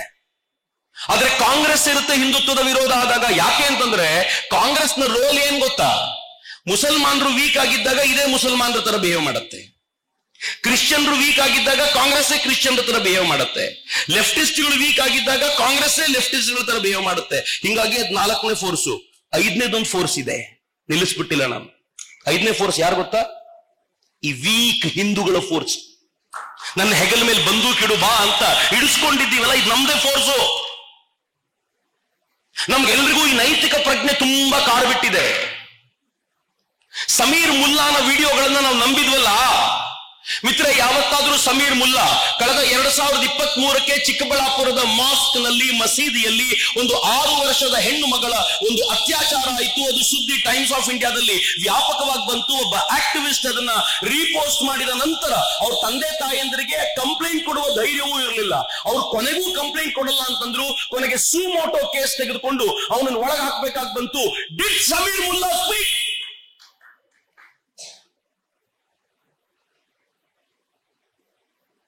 ಬೆಂಗಳೂರಿನ ಹೆಗಡೆ ನಗರದಲ್ಲಿ ಕಳೆದ ಕೆಲವು ತಿಂಗಳುಗಳ ಹಿಂದೆ ಒಂದು ಹೆಣ್ಣು ಮಗಳ ಮೇಲೆ ಮಾಸ್ಕ್ ನಲ್ಲಿ ಅಸಾಲ್ಟ್ ಆಯಿತು. Did Sameer Mulla speak? ಬೆಳಗಾವಿಯ ಮಾಸ್ಕ್ ನಲ್ಲಿ 6 ವರ್ಷದ ಮಗುವಿಗೆ ಅವಳ ಮೇಲೆ ಅತ್ಯಾಚಾರ ಆಯಿತು. ಒಬ್ಬ ಆಕ್ಟಿವಿಸ್ಟ್ ಅದನ್ನು ಪೋಸ್ಟ್ ಮಾಡಿದ್ದಕ್ಕೋಸ್ಕರ ದೊಡ್ಡ ಸುದ್ದಿಯಾಗಿ ಒಳಗೆ ಹೋಗ್ಬೇಕಾಗಿ ಬಂತು. ಇಲ್ಲದೆ ಹೋದ್ರೆ ಸಾಧ್ಯ ಇರಲಿಲ್ಲ. Did Sameer Mulla speak? ನಾನು ಕಳೆದ 5 ವರ್ಷಗಳಲ್ಲಿ 100 ಪ್ರಕರಣಗಳನ್ನ ಮಾಸ್ಕ್ ಅಲ್ಲಿ ನಡೆದಿತ್ತೆ ಕೊಡ್ತೀನಿ. ಯಾಕ್ರಿ? ಯಾಕೆ ನ್ಯಾಯ ಬೇಡ ಅಲ್ಲಿಗೆ? ಹೆಣ್ಣು ಮಕ್ಕಳ ನ್ಯಾಯಕ್ಕೆ ನೀನಿಲ್ಲಿ ಹೆಣ್ಣು ಮಕ್ಕಳ ನ್ಯಾಯಕ್ಕೆ ಅವನ್ಯಾವನ್ ನಾವು ಅಷ್ಟೇ ಬಲವಾಗಿ ನಿಂತಿದ್ದೀವಿ. ನಾನು ಇದ್ದೀನಿ, ನೀವು ಇದ್ದೀರಾ, ಯಾವ ಅನುಮಾನವೂ ಇಲ್ಲ. ಆದರೆ ನೀನು ಬಂದು ಇಲ್ಲಿ 100 ಹತ್ಯೆಗಳಾಗಿವೆ, 1000 ಹತ್ಯೆಗಳಾಗಿವೆ, ನಿಮ್ ರಕ್ತ ಕುದಿಯಲ್ವಾ ಅಂತ ಕೇಳ್ತಾನೆ. ಅಪ್ಪ ತಂದೆ, ಮಾಸ್ಕ್ ನಲ್ಲಿ ಪುಟ್ಟ ಹೆಣ್ಣು ಮಕ್ಕಳ ಅತ್ಯಾಚಾರ ಆಯ್ತು, ನಿನ್ ರಕ್ತ ತಣ್ಣಗಾಗೋಗಿದ್ಯಪ್ಪ ಅಂತ ಕೇಳ್ಬೇಕಿತ್ತಲ್ಲ ನಾವು. ಅಫ್ಕೋರ್ಸ್ ಹೆಣ್ಣು ಮಕ್ಕಳ ವಿಚಾರಕ್ಕೆ ಬಂದಾಗ ಮುಸ್ಲಿಂ ಹಿಂದೂ ಅಂತ ನಾನು ನೋಡಲ್ಲ. ಅದು ಹೆಣ್ಣು ಮಗು ಅಷ್ಟೇ, ಅವಳಿಗೆ ನ್ಯಾಯ ಸಿಗಬೇಕು. ಆದರೆ ನ್ಯಾಯ ಸಿಗಬೇಕು ಅನ್ನೋ ಭರದಲ್ಲಿ ನನ್ನ ಒಟ್ಟಾರೆ ನಂಬಿಕೆಯನ್ನ ಧ್ವಂಸಗೊಳಿತು ಅಂತ ನಿನ್ನ ಧೂರ್ತತನಕ್ಕೆ ಯಾರು ಮಾತನಾಡಬೇಕಾಗಿದೆ? ಯಾರು ಕೇಳಬೇಕಾಗಿದೆ? ಮಿತ್ರ, 2023ರಲ್ಲಿ ಇಡೀ ಪ್ರಕರಣವನ್ನ ಮೇಲೆತ್ತಿದ್ ಯಾರು ಗೊತ್ತಾ? ವಾಪಸ್ಸು ಒಡನಾಡಿ ಅನ್ನುವಂತ ಒಂದು ಸಂಸ್ಥೆಯ ಸ್ಟ್ಯಾನ್ಲಿ ಅನ್ನುವಂಥವನು. ಸ್ಟ್ಯಾನ್ಲಿ ಏನಿರ್ಬೋದು ಅಂತ ಅಂದಾಜು ಆಯ್ತಾ ನಿಮಗೆ? ಸಮೀರ ಅಂದ್ರೆ ಯಾರು ಅಂತ ಗೊತ್ತಾಗ್ತಿರ್ಲಿಲ್ಲ, ಅದಕ್ಕೆ ಸಮೀರ್ ಮುಲ್ಲಾ ಅಂದೆ ನಾನು. ಸ್ಟ್ಯಾನ್ಲಿ ಅಂತ ನಾನೇನು ಸೇರಿಸಬೇಕಾಗಿಲ್ಲ, ಗೊತ್ತು ನಿಮಗೆ ಯಾರು ಸ್ಟ್ಯಾನ್ಲಿ ಅಂತ. ಸ್ಟ್ಯಾನ್ಲಿ ಬರ್ತಾನೆ, ಉಜಿರೆ ಮತ್ತು ಬೆಳ್ತಂಗಡಿಯಲ್ಲಿ ಮನೆಗೂ ಹೋಗ್ತಾನೆ. ಮನೆಗೂ ಹೋಗಿ ಇಡೀ ಪ್ರಕರಣಕ್ಕೆ ಬೆಂಕಿ ಹಚ್ಚೋ ಪ್ರಯತ್ನ ಮಾಡ್ತಾನೆ. ಇವತ್ತೇ ಹೋಗಿ ಒಡನಾಡಿ ವೆಬ್ಸೈಟ್ಗೆ ಹೋಗಿ ನೋಡಿ. ಒಡನಾಡಿ ಅನ್ನುವಂತ ಸಂಸ್ಥೆ ಬರೀ ಮೈಸೂರಲ್ಲಿ ಮಾತ್ರ ಇಲ್ಲ. ಒಡನಾಡಿ ಅನ್ನೋ ಸಂಸ್ಥೆ ಒಡನಾಡಿ UK, Odanadi US, if I am not wrong Odanadi Ireland, ಎಲ್ಲ ವಿಂಗ್ಗಳಿವೆ. ಒಡನಾಡಿ US ನ ಸದಸ್ಯರು ಒಬಾಮನ ಸೋದರಿಯೊಂದಿಗೆ ಡಿನ್ನರ್ ಮಾಡುವಂತ ಫೋಟೋ ಇದೆ ಅದರಲ್ಲಿ. ಏನರ್ಥ ಇದಕ್ಕೆ? ಯಾರು ಹೆಲ್ಪ್ ಮಾಡ್ತಿರೋದು? ಎಲ್ಲಿಂದ ಬರ್ತಿದೆಯಾ ಐಡಿಯಾಸು? 2023 ನಂತರ ಸ್ಟ್ಯಾನ್ಲಿ ಸೈಲೆಂಟ್ ಆಗಿದ್ದ. ಈಗ ಮೊನ್ನೆ ಮತ್ತೆ ಒಂದು ಆಡಿಯೋ ಮಾಡಿ ಸ್ಟ್ಯಾನ್ಲಿ ಮತ್ತೆ ಒಂದು ಟೀಮ್ ಹರಿಬಿಡ್ಲಿಕ್ಕೆ ಶುರು ಮಾಡಿದೆ. ಯಾಕೆ ಅಂದ್ರೆ ಯಾರನ್ನ ಮುಂದಿಟ್ಟು ಈ ಕೆಲಸ ಮಾಡಿದ್ವೋ ಎಲ್ಲರೂ ಫೇಲ್ ಆದ್ಮೇಲೆ ಇನ್ನು ನಾವು ಬೀದಿಗೆ ಬರಲೇಬೇಕು ಅಂತ ಡಿಸೈಡ್ ಮಾಡಿದ್ದಾರೆ. ಕರ್ನಾಟಕದ ಮುಖ್ಯಮಂತ್ರಿಯವರ ಸುತ್ತಲೂ ಒಂದು 4 ಜನ ಕೂತಿದ್ದಾರೆ. ನಾನು ನೇರವಾದ ಆರೋಪ ಅಂತ ತಿಳ್ಕೊಂಡ್ರು ಬೇಜಾರಿಲ್ಲ. ಆ ಕೂತಿರುವಂತವ್ರು ಸೈಲೆಂಟ್ ಆಗಿ ಇಷ್ಟನ್ನು ಹ್ಯಾಂಡಲ್ ಮಾಡಿಸ್ತಿದ್ರು. ಒಂದು ದಿನದ ಮುಂಚೆ SIT ರಚನೆ ಮಾಡೋದಿಲ್ಲ ಅಂತ ಹೇಳಿದ ಸಿದ್ದರಾಮಯ್ಯನವರು, ನನಗೆ ಯಾರ್ದು ಒತ್ತಡ ಇಲ್ಲ ಅಂತ ಹೇಳಿದ ಸಿದ್ದರಾಮಯ್ಯನವರು ಮರುದಿನ SIT ರಚನೆ ಮಾಡ್ಬಿಟ್ಟಲ್ರಿ. ಫೈನ್, SIT ರಚನೆ ಮಾಡಿದ್ರ ಬಗ್ಗೆ ನನಗೆ ಹೆಮ್ಮೆ ಇದೆ. ಯಾಕೆ ಅಂತಂದ್ರೆ ನನ್ನ ಧರ್ಮಕ್ಷೇತ್ರ ನಿಷ್ಕಳಂಕವಾಗಿ ಹೊರಗೆ ಬಂತು, ನನ್ನ ಧರ್ಮಾಧಿಕಾರಿ ನಿಷ್ಕಳಂಕವಾಗಿ ಹೊರಗೆ ಬಂದ್ರು. ಐ ಆಮ್ ಪ್ರೌಡ್, ನಂಗೆ ಬಹಳ ಹೆಮ್ಮೆ ಇದೆ. ಆದ್ರೆ ಇವರು ಉದ್ದೇಶ ಇದಾಗಿರ್ಲಿಲ್ಲ. ಇವ್ರಿಗೆ ಏನನ್ಸಿತ್ತು ಗೊತ್ತಾ? ಧರ್ಮಸ್ಥಳದಲ್ಲಿ ಆತ್ಮಹತ್ಯೆ ಮಾಡ್ಕೊಂಡು ಸಾಯೋರು ಬೇಕಾದಷ್ಟು ಜನ ಇದ್ದಾರೆ, ಒಂದಾದ್ರೂ ಬಾಡಿಯಲ್ಲಿ ಸಿಗತ್ತೆ. ಅದಕ್ಕೆ 13 ಪಾಯಿಂಟ್ ತೋರಿಸಿದ್ದು ಉದ್ದಕ್ಕೆ, ಎಲ್ಲಾದ್ರೂ ಒಂದ್ ಸಿಗ್ಲಿ. ಒಂದೇನ್ ಹೇಳ್ದ ಗೊತ್ತಾ? 13ನೇ ಪಾಯಿಂಟ್ ನಲ್ಲಿ 16 ಹೂತ್ಬಿಟ್ಟಿದೀನಿ ಎಂದ. ಅವನಿಗೆ ಗೊತ್ತಿತ್ತು ಮೊದಲನೇ 13 ಪಾಯಿಂಟ್ ಒಳಗೆ ಒಂದ್ ಸಿಕ್ಬಿಡುತ್ತೆ, ಸಿಕ್ಕಾಪಟ್ಟೆ ಸುದ್ದಿ ಆಗುತ್ತೆ, ಇನ್ನು 13ನೇ ಪಾಯಿಂಟ್ ವರೆಗೂ ಯಾರು ಹೋಗೋದಿಲ್ಲ ಅಂತ. SIT ಅವರು ಕಡಿಮೆ ಇಲ್ಲ, ಅವ್ರು 12ನೇ ಪಾಯಿಂಟ್ ವರೆಗೂ ತೆಗೆದ್ರು, ಏನೂ ಸಿಗ್ಲಿಲ್ಲ. 13ನೇ ಪಾಯಿಂಟ್ ನಿಲ್ಲಿಸಿದ್ರು. 14, 15 ಬೇರೆ ತೋರಿಸು ಅಂದ್ರು. ಅವನ್ನೆಲ್ಲ ತೋರಿಸ್ದ, ಏನೂ ಸಿಗಲಿಲ್ಲ. 13ನೇ ಪಾಯಿಂಟ್ಗೆ ಗ್ರೌಂಡ್ ಪೆನೆಟ್ರೇಟಿಂಗ್ ರೇಡಾರ್ ತಗೊಂಡ್ ಬಂದು 20 ಅಡಿ ಆಳಕ್ಕೆ ಹೋದ್ರು, ನೀರು ಸಿಕ್ತು, ಹೆಣ ಸಿಗಲಿಲ್ಲ. ಅಲ್ಲಿವರೆಗೂ ಸತ್ಯ ಹೇಳ ನಾನು, ನಂಗೆ ಅಣ್ಣಪ್ಪನ ಮೇಲೆ ಒಂದು ಬೇಜಾರು ಬಂದ್ಬಿಟ್ಟಿತ್ತು. ಏನ್ ಅಣ್ಣಪ್ಪ ನೀನ್ ಏನ್ ಹಿಂಗ್ ನಿಂತು ಬಿಟ್ರೆ ಹೆಂಗೆ? ನಿನ್ ಮೇಲೆ ಇರುವಂತ ಶ್ರದ್ಧೆ ದಿನೇ ದಿನೇ ಕಡಿಮೆ ಆಗುವಂಗೆ ಮಾಡ್ತಿದ್ಯಲ್ಲ ಅಂತ. ಯಾವಾಗ 13 ಹೊಂಡಗಳಲ್ಲಿ, 13 ಅಲ್ಲ 17, 18 ಹೊಂಡಗಳಲ್ಲಿ ಏನೂ ಸಿಗ್ಲಿಲ್ವೋ, ನಾನು ಒಂದ್ಸಲ ಅಣ್ಣಪ್ಪನ ಹತ್ರ ಸಾರಿ ಕೇಳಿದ. ಅಪ್ಪ ತಂದೆ, ನಿನ್ನ ಪವಾಡವನ್ನ ನಾನು ನಂಬಲಿಕ್ಕೆ ಆಗ್ಲಿಲ್ಲ, ನನಗೆ ಅರ್ಥ ಆಗ್ಲಿಲ್ಲ ಅಷ್ಟೇ. ಬಟ್ ನೀನ್ ಯಾವಾಗ ಮಾಡಬೇಕು ಅವತ್ತು ಮಾಡಬೇಕು ನಿಶ್ಚಯ ಮಾಡಿದ್ರೆ ಯಾರ ಅಲಗಾಡಿಸ್ಲಿಕ್ಕೆ ಸಾಧ್ಯ? ನೀನ್ ಏನ್ ನಿರ್ಣಯ ಮಾಡ್ತೀಯೋ ಮಾಡು, ಮೆಟ್ಟಿಲ ಮೇಲೆ ನಾನ್ ನಿರ್ಣಯ ಮಾಡ್ತೀನಿ ಅಂತ ಅಣ್ಣಪ್ಪ ಡಿಸೈಡ್ ಮಾಡಿದ್ರೆ ಇವ್ರು ಯಾವ ಕೊತ್ವಾಲ್ ನಾಯಕರು? ಔಟ್ ಆಫ್ ಸಿಲೆಬಸ್ ಅಜ್ಜಿ ಬಂದ್ಬಿಡ್ತಲ್ಲ, ಅವ್ರಿಗೂ ಔಟ್ ಆಫ್ ಸಿಲೆಬಸ್ ಇರಬೇಕು. 2 ವರ್ಷಗಳಿಂದ ಆಕೆಯನ್ನು ಟ್ರೈನ್ ಮಾಡಿ ಮಾಡಿ ಮಾಡಿ ಮಾಡಿ ಅವ್ರು ಏನ್ ಅನ್ಕೊಂಡಿದ್ರು ಗೊತ್ತಾ? ಅನನ್ಯ ಭಟ್ಟನ್ ಸುದ್ದಿ ಬರುತ್ತೆ, ಅಷ್ಟೊತ್ತಿಗೆ ಅಗಿಲಿಕ್ ಶುರುವಾಗುತ್ತೆ. ಅಗದ್ರಲ್ಲಿ ಮೊದಲನೇದು 2, 3 ಏನಾದ್ರೂ ಸಿಕ್ಬಿಡುತ್ತೆ, ಜನ ಎಲ್ಲ ಆ ಕಡೆಗೆ ಹೋಗ್ಬಿಡ್ತಾರೆ. ವೀರೇಂದ್ರ ಹೆಗಡೆಯವರ ಮೇಲೆ ಆರೋಪಗಳ ಸುರಿಮಳೆ ಆಗುತ್ತೆ. ಅನನ್ಯ ಭಟ್ಟನ್ ಎಲ್ಲರೂ ಮರ್ತು ಬಿಡ್ತಾರೆ. ಒಂದ್ ಕೇಸ್ ಅವ್ರ ತಲೆ ಮೇಲೆ ಬಂದು ಕೂತಿರುತ್ತೆ ಅಂತ. ಆದ್ರೆ ಯಾವಾಗ ಸಿಗಲಿಲ್ವೋ ಮೀಡಿಯಾಗಳು ನುಗ್ಗಿದ್ವು ನೋಡಿ ಮನೆ ಮನೆಗೆ. ಹೆಂಗ್ ಬಂತು ಆಚೆ ಅಂತಂದ್ರೆ ಅನನ್ಯ ಭಟ್ಟನ್ನು ಹೆಣ್ಣು ಮಗಳೇ ಇರ್ಲಿಲ್ಲ ರೀ. ನಾವು ಅನನ್ಯ ಭಟ್ ಇರದ ಹೆಣ್ಣು ಮಗಳೊಬ್ಬಳನ್ನ ಆಕೆಯ ಮೂಲಕ ಭೂಮಿಗೆ ಕರ್ಕೊಂಡು ಬಂದು ಆಕೆಯನ್ನ ದೊಡ್ಡವಳನ್ನಾಗಿ ಮಾಡಿಸಿ ಅವಳನ್ನ ಧರ್ಮಸ್ಥಳಕ್ಕೆ ಕರ್ಕೊಂಡು ಬಂದು ರೇಪ್ ಮಾಡಿಸಿ ಊತು ಹಾಕಿಸ್ಬಿಟ್ವಿ. ಏನ್ ಅವಸ್ಥೆ ಇದು ಮಿತ್ರ? This is time. ನಾನು ಆ ಕಾರಣಕ್ಕೋಸ್ಕರ ಬಂದಿರೋದು. ನಂಗೆ ಈ ಕಾರ್ಯಕ್ರಮವನ್ನು ಇಲ್ಲಿ ಮಾತ್ರ ಅಲ್ಲ, ಈ ರಾಜ್ಯದ ಯಾವ ಹಳ್ಳಿಯಲ್ಲಿ ಮಾಡಿದಾಗ್ಲೂ ಕೂಡ ನನಗೆ ಅರ್ಧ ಗಂಟೆ ಸಮಯ ಇದ್ರು ನಾನು ಈ ಕಾರ್ಯಕ್ರಮಕ್ಕೋಸ್ಕರ ಹೋಗಿ ಬರ್ತೀನಿ ಅಂತ ನಾನು ನಿಶ್ಚಯ ಮಾಡಿದ್ದೀನಿ. ಯಾಕೆ ನಿಶ್ಚಯ ಮಾಡಿದ್ದೀನಿ ಗೊತ್ತಾ? ಧರ್ಮದ ಪುನರ್ಜಾಗೃತಿಯ ಸಮರ್ಥ ಸಮಯ ಇದು. ಒಂಥರ ನಮ್ಮ ಶ್ರದ್ಧೆಯನ್ನ ಅಲಗಾಡಿಸಿ ಬಿಟ್ಟಿದ್ರು. ಧರ್ಮಸ್ಥಳಕ್ಕೆ ಜನ ಕಡಿಮೆ ಆಗಿದ್ದಾರ ಅಂತ ನಾನು ಕೇಳ್ತಿರ್ತೀನಿ ಧರ್ಮಸ್ಥಳದವ್ರನ್ನ. ಅವ್ರು ಹೇಳ್ತಾರೆ ಜಾಸ್ತಿ ಆಗಿದ್ದಾರೆ ಸರ್, ಕಡಿಮೆ ಆಗ್ಲಿಲ್ಲ. ಆದರೆ ಈ ಪೀಳಿಗೆಯವರು ಮಾತ್ರ ಮುಂದಿನ ಪೀಳಿಗೆಯವರು ಬರೋದನ್ನ ಕಡಿಮೆ ಮಾಡ್ತಾರೆ. ಯಾಕೆ ಕಡಿಮೆ ಮಾಡ್ತಾರೆ ಅಂತಂದ್ರೆ ಅದೇ ಉದ್ದೇಶ ಇರೋದು ಇವರಿಗೆ. ಈ ಕಲ್ಚರಲ್ ಬೇಸ್ ಅನ್ನ ನಾಶ ಮಾಡಬೇಕು ಅನ್ನುವಂತ ಉದ್ದೇಶ. ನನ್ಗೆ ಈಗಿರೋದು ಏನು ಅಂತಂದ್ರೆ ಆ ಮಕ್ಕಳಲ್ಲಿ ಒಂದು ಗೊಂದಲ ಶುರುವಾಗೋಯ್ತಲ್ಲ, ಸುಳ್ಳು ಹೇಳ್ತಾರಲ್ಲಪ್ಪ ಅನ್ನೋದ್ರ ಬಗ್ಗೆ ಅಂತ. ಸುಳ್ಳು ಹೇಳಿದ್ದಾರೆ ಅಂತ ಅವ್ರ ತಲೆಗೆ ಬಲವಾಗಿ ತುಂಬಿಸಿ ಅವ್ರನ್ನ ಮತ್ತೆ ಹಿಂದೂ ಸಂಸ್ಕೃತಿಯ ಕಡೆ ಎಳೆ ತರುವಂತ ಕೆಲಸವನ್ನ ನಾನು ನೀವು ಬಲವಾಗಿ ಮಾಡಬೇಕಾಗಿದೆ. ಮಿತ್ರ, ಇವ್ರು ಇಷ್ಟಕ್ಕೆ ಸುಮ್ಮನಾಗೋದಿಲ್ಲ. ಇನ್ನೊಂದ್ ಸ್ವಲ್ಪ ದಿನದಲ್ಲಿ ಇನ್ನೊಂದು ತಲೆ ಬುರುಡೆ ತಗೊಂಡ್ ಬರ್ತಾರೆ. ಬುರುಡೆಯಲ್ಲೇ ಬಡಿಬೇಕು ಅವ್ರಿಗೆ. ಇನ್ನೊಂದು ಸ್ವಲ್ಪ ದಿನ ಇನ್ನೊಂದು ಬಾಡಿ ಹೆಸರು ತೆಗೆದುಕೊಂಡು ಬರ್ತಾರೆ, ಇನ್ನೊಂದು ಹೆಣ್ಮಗಳ ಹೆಸರು ತೆಗೆದುಕೊಂಡು ಬರ್ತಾರೆ. ನಮ್ಮ ಕೈಯಲ್ಲಿ ಹೇಗಿರ್ಬೇಕು ಅಂತಂದ್ರೆ ಇವರಿಗೆಲ್ಲ ಅಲ್ಲಲ್ಲೇ ಪಾಠ ಕಲಿಸಬಲ್ಲಂತ ಸಾಮರ್ಥ್ಯವನ್ನ ನಾವೇನಾದ್ರೂ ಇಟ್ಕೊಳ್ಳಿಲ್ಲ ಅಂತಂದ್ರೆ ನಮ್ ಕಣ್ಣೆದಿರಿಗೆ ನಮ್ ಕಾಲದಲ್ಲೇ ನಮ್ ಧರ್ಮ ಕಳೆದುಕೊಳ್ಳುವಂತ ಸ್ಥಿತಿಯನ್ನ ನಾವು ತಂದ್ಕೊಳ್ಬಾರ್ದು ಮಿತ್ರರೇ. ಆ ಕಾರಣಕ್ಕೆ ನಿಮ್ಮನ್ನ ಕಳಕಳಿಯಿಂದ ಕೇಳ್ಕೊಳ್ತೀನಿ, ಒಗ್ಗಟ್ಟಾಗೋಣ. ಜೊತೆಗೆ ಬಂದಿದ್ದೀವಿ ಅಣ್ಣಪ್ಪನ ಕಾರಣಕ್ಕೆ ಬಂದಿರೋದು. ನಾವು 5 ವರ್ಷದ ಮುಂಚೆ ಇವೆಲ್ಲ ಮಾಡಿದ್ರೆ ನೀವು ಯಾರು ಬರ್ತಿರ್ಲಿಲ್ಲ. ಅದು ನಂಬ್ಕೊಂಡಿದೀವಿ ಅಂತಲ್ಲ, ಆಸಕ್ತಿ ಇರ್ತಿರ್ಲಿಲ್ಲ. ಆದ್ರೆ ಕಳೆದ ಅನೇಕ ದಿನಗಳಿಂದ ಪಶ್ಚಾತ್ತಾಪದ ಬೆಂಕಿ ಹೆಂಗ್ ಉರಿತಾ ಇದೆ ಅಂತಂದ್ರೆ, ನಿನ್ನೆ ಅನೇಕರ ಒಳಗೆ ಯಾರ್ಯಾರು ನಿನ್ನೆಯವರೆಗೂ ನಂಬಿಕೊಂಡು ಕೂತಿದ್ರು, ನಿನ್ನೆ ಅನೇಕರು ಟ್ವೀಟ್ ಮಾಡಿದ್ದಾರೆ. ವೀರೇಂದ್ರ ಹೆಗಡೆ ಅವರು ಫೋಟೋ ಹಾಕಿ ಒಬ್ಬ ಚೆನ್ನಾಗಿ ಟ್ವೀಟ್ ಮಾಡಿದ್ದಾನೆ. ಏನ್ ಹೇಳ್ತಾನೆ ಗೊತ್ತಾ? ನಾನ್ ನಿಮ್ಮನ್ನ ಮತ್ತು ನಿಮ್ ಪರಿವಾರವನ್ನ ಕೆಟ್ಟದ್ದು ಅಂತ ಭಾವಿಸ್ಕೊಂಡ್ಬಿಟ್ಟಿದ್ದೆ, ದಯಮಾಡಿ ಕ್ಷಮಿಸಿ ಅಂತ ಹಾಕಿದ್ದ. ನಾನು ಬೆಳಗ್ಗೆ ಎದ್ದ ತಕ್ಷಣ ಇದು ಫಸ್ಟ್ ನೋಡಿದ್ದೆ ಆ ಟ್ವೀಟ್ ಅನ್ನ. ನನಗೆ ಎಷ್ಟು ಖುಷಿ ಆಯ್ತು ಅಂದ್ರೆ, ವಾ, ನನ್ನ ಸಮಾಜ ವಾಪಸ್ ಬಂತು, ನಾವೆಲ್ಲರೂ ಒಗ್ಗಟ್ಟಾಗಿದ್ದೀವಿ. ಹಿಂದೂ, ಜೈನ, ಬೌದ್ಧ, ಸಿಖ್ ಯಾರೇ ಇದ್ರು ಈ ರಾಷ್ಟ್ರದ ವಿಚಾರದಲ್ಲಿ ಬಲವಾಗಿ ನಿಂತಿರ್ತೀವಿ. ನಮ್ಮ ನಡುವೆ ಯಾವ ಷಡ್ಯಂತ್ರಕ್ಕೂ ಒಂದಿಂಚು ಜಾಗ ಕೊಡೋದಿಲ್ಲ ಎನ್ನುವಂತ ಮತ್ತೊಮ್ಮೆ ಆ ಸಾಬೀತುಪಡಿಸುವಂತ ಸಂದರ್ಭ ಬಂತಲ್ಲ. ಆ ಸಂದರ್ಭ ಬಂದಿದ್ದಕ್ಕೆ ನಾನು ಹೃತ್ಪೂರ್ವಕವಾಗಿ ಮನಸಾರೆ ಧನ್ಯವಾದಗಳನ್ನು ಸಮರ್ಪಿಸ್ತೀನಿ. ಮಿತ್ರರ, ಜೊತೆಯಲ್ಲಿ ನಿಂತ್ಕೊಳ್ಳೋಣ, ಕೊನೆವರೆಗೂ ಜೊತೆಯಲ್ಲಿ ನಿಂತ್ಕೊಳ್ಳೋಣ. ಆದ್ರೆ ನೆನ್ಪಿಟ್ಕೊಳ್ಳಿ, ಈ ಹೋರಾಟವನ್ನ ಮಾಡಿದ್ದು ನಾನು ಅಲ್ಲ, ವಸಂತ್ ಗಿಳಿಯಾರಲ್ಲ, ಅರುಣ್ ಶ್ಯಾಮ್ ಅಲ್ಲ, ಕೀರ್ತಿ ಅಲ್ಲ, ಪುನೀತ್ ಅಲ್ಲ, ಯಾರೂ ಅಲ್ಲ, ಸ್ವತಃ ಅಣ್ಣಪ್ಪ ತನ್ನ ಹೋರಾಟವನ್ನ ತಾನೇ ಸಂಘಟಿಸಿರುತ್ತಾನೆ.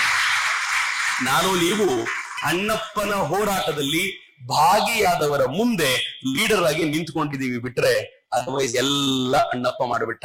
ಅಣ್ಣಪ್ಪ ಹೇಳ್ದ, ನಾನ್ ನೋಡ್ದೆ ಮೊದಲನೇ ವರ್ಷ ನೀವು ಬರ್ತೀರಾ, ಬರ್ಲಿಲ್ಲ. 2ನೇ ವರ್ಷ ಬರ್ಲಿಲ್ಲ. 12 ವರ್ಷ ಕಾದು ಇನ್ನು ಈ ಅಪ್ಪನಿಗೆ ವನವಾಸ ಸಾಕು ಅಂತ ನಾನೇ ಬಂದಿದ್ದೀನಿ ಅಂತ ಅಣ್ಣಪ್ಪ ಎದುರಿಗೆ ಬಂದ್ ನಿಂತ್ರೆ ತಲೆಬಾಗಿ ಜೊತೆಯಲ್ಲಿ ನಿಲ್ಲೋದ್ ಬಿಟ್ಟು ಬೇರೆ ಏನು ಕೆಲಸ ನಮ್ಮದಿಲ್ಲ. ನಾನಂತೂ ತಲೆಬಾಗಿ ನಿಂತಿದ್ದೀನಿ, ನನ್ನ ಜೊತೆ ನೀವು ನಿಂತಿರ್ತೀರಾ ಅಂತ ನಾನು ಅತ್ಯಂತ ಶ್ರದ್ಧೆಯಿಂದ ಭಾವಿಸ್ತಾ ನಿಮ್ಗೆಲ್ರಿಗೂ ಪ್ರೀತಿಯಿಂದ ಧನ್ಯವಾದವನ್ನ ಸಮರ್ಪಿಸಿ, ಧರ್ಮ ಶ್ರೀ ಕ್ಷೇತ್ರಕ್ಕೆ ಜಯವಾಗಲಿ, ಮಂಜುನಾಥನಿಗೆ ಜಯವಾಗಲಿ ಅಂತ ಆಶಿಸ್ತಾ ನನ್ನ ಮಾತುಗಳನ್ನ ತಾಯಿ ಭಾರತಿಗೆ ಸಮರ್ಪಿಸ್ತೀನಿ. ಒಂದು ಸಲ ಉಚ್ಚ ಕಂಠದಲ್ಲಿ ಭಾರತ ಮಾತೆಗೆ ಒಂದು ಜೈಕಾರ ಕೊಡಿ, ಎರಡೂ ಕೈಗಳನ್ನು ಮೇಲೆತ್ತಿ, ಭಾರತ್ ಮಾತಾ ಕೀ, ಭಾರತ್ ಮಾತಾ ಕೀ, ಜೈ.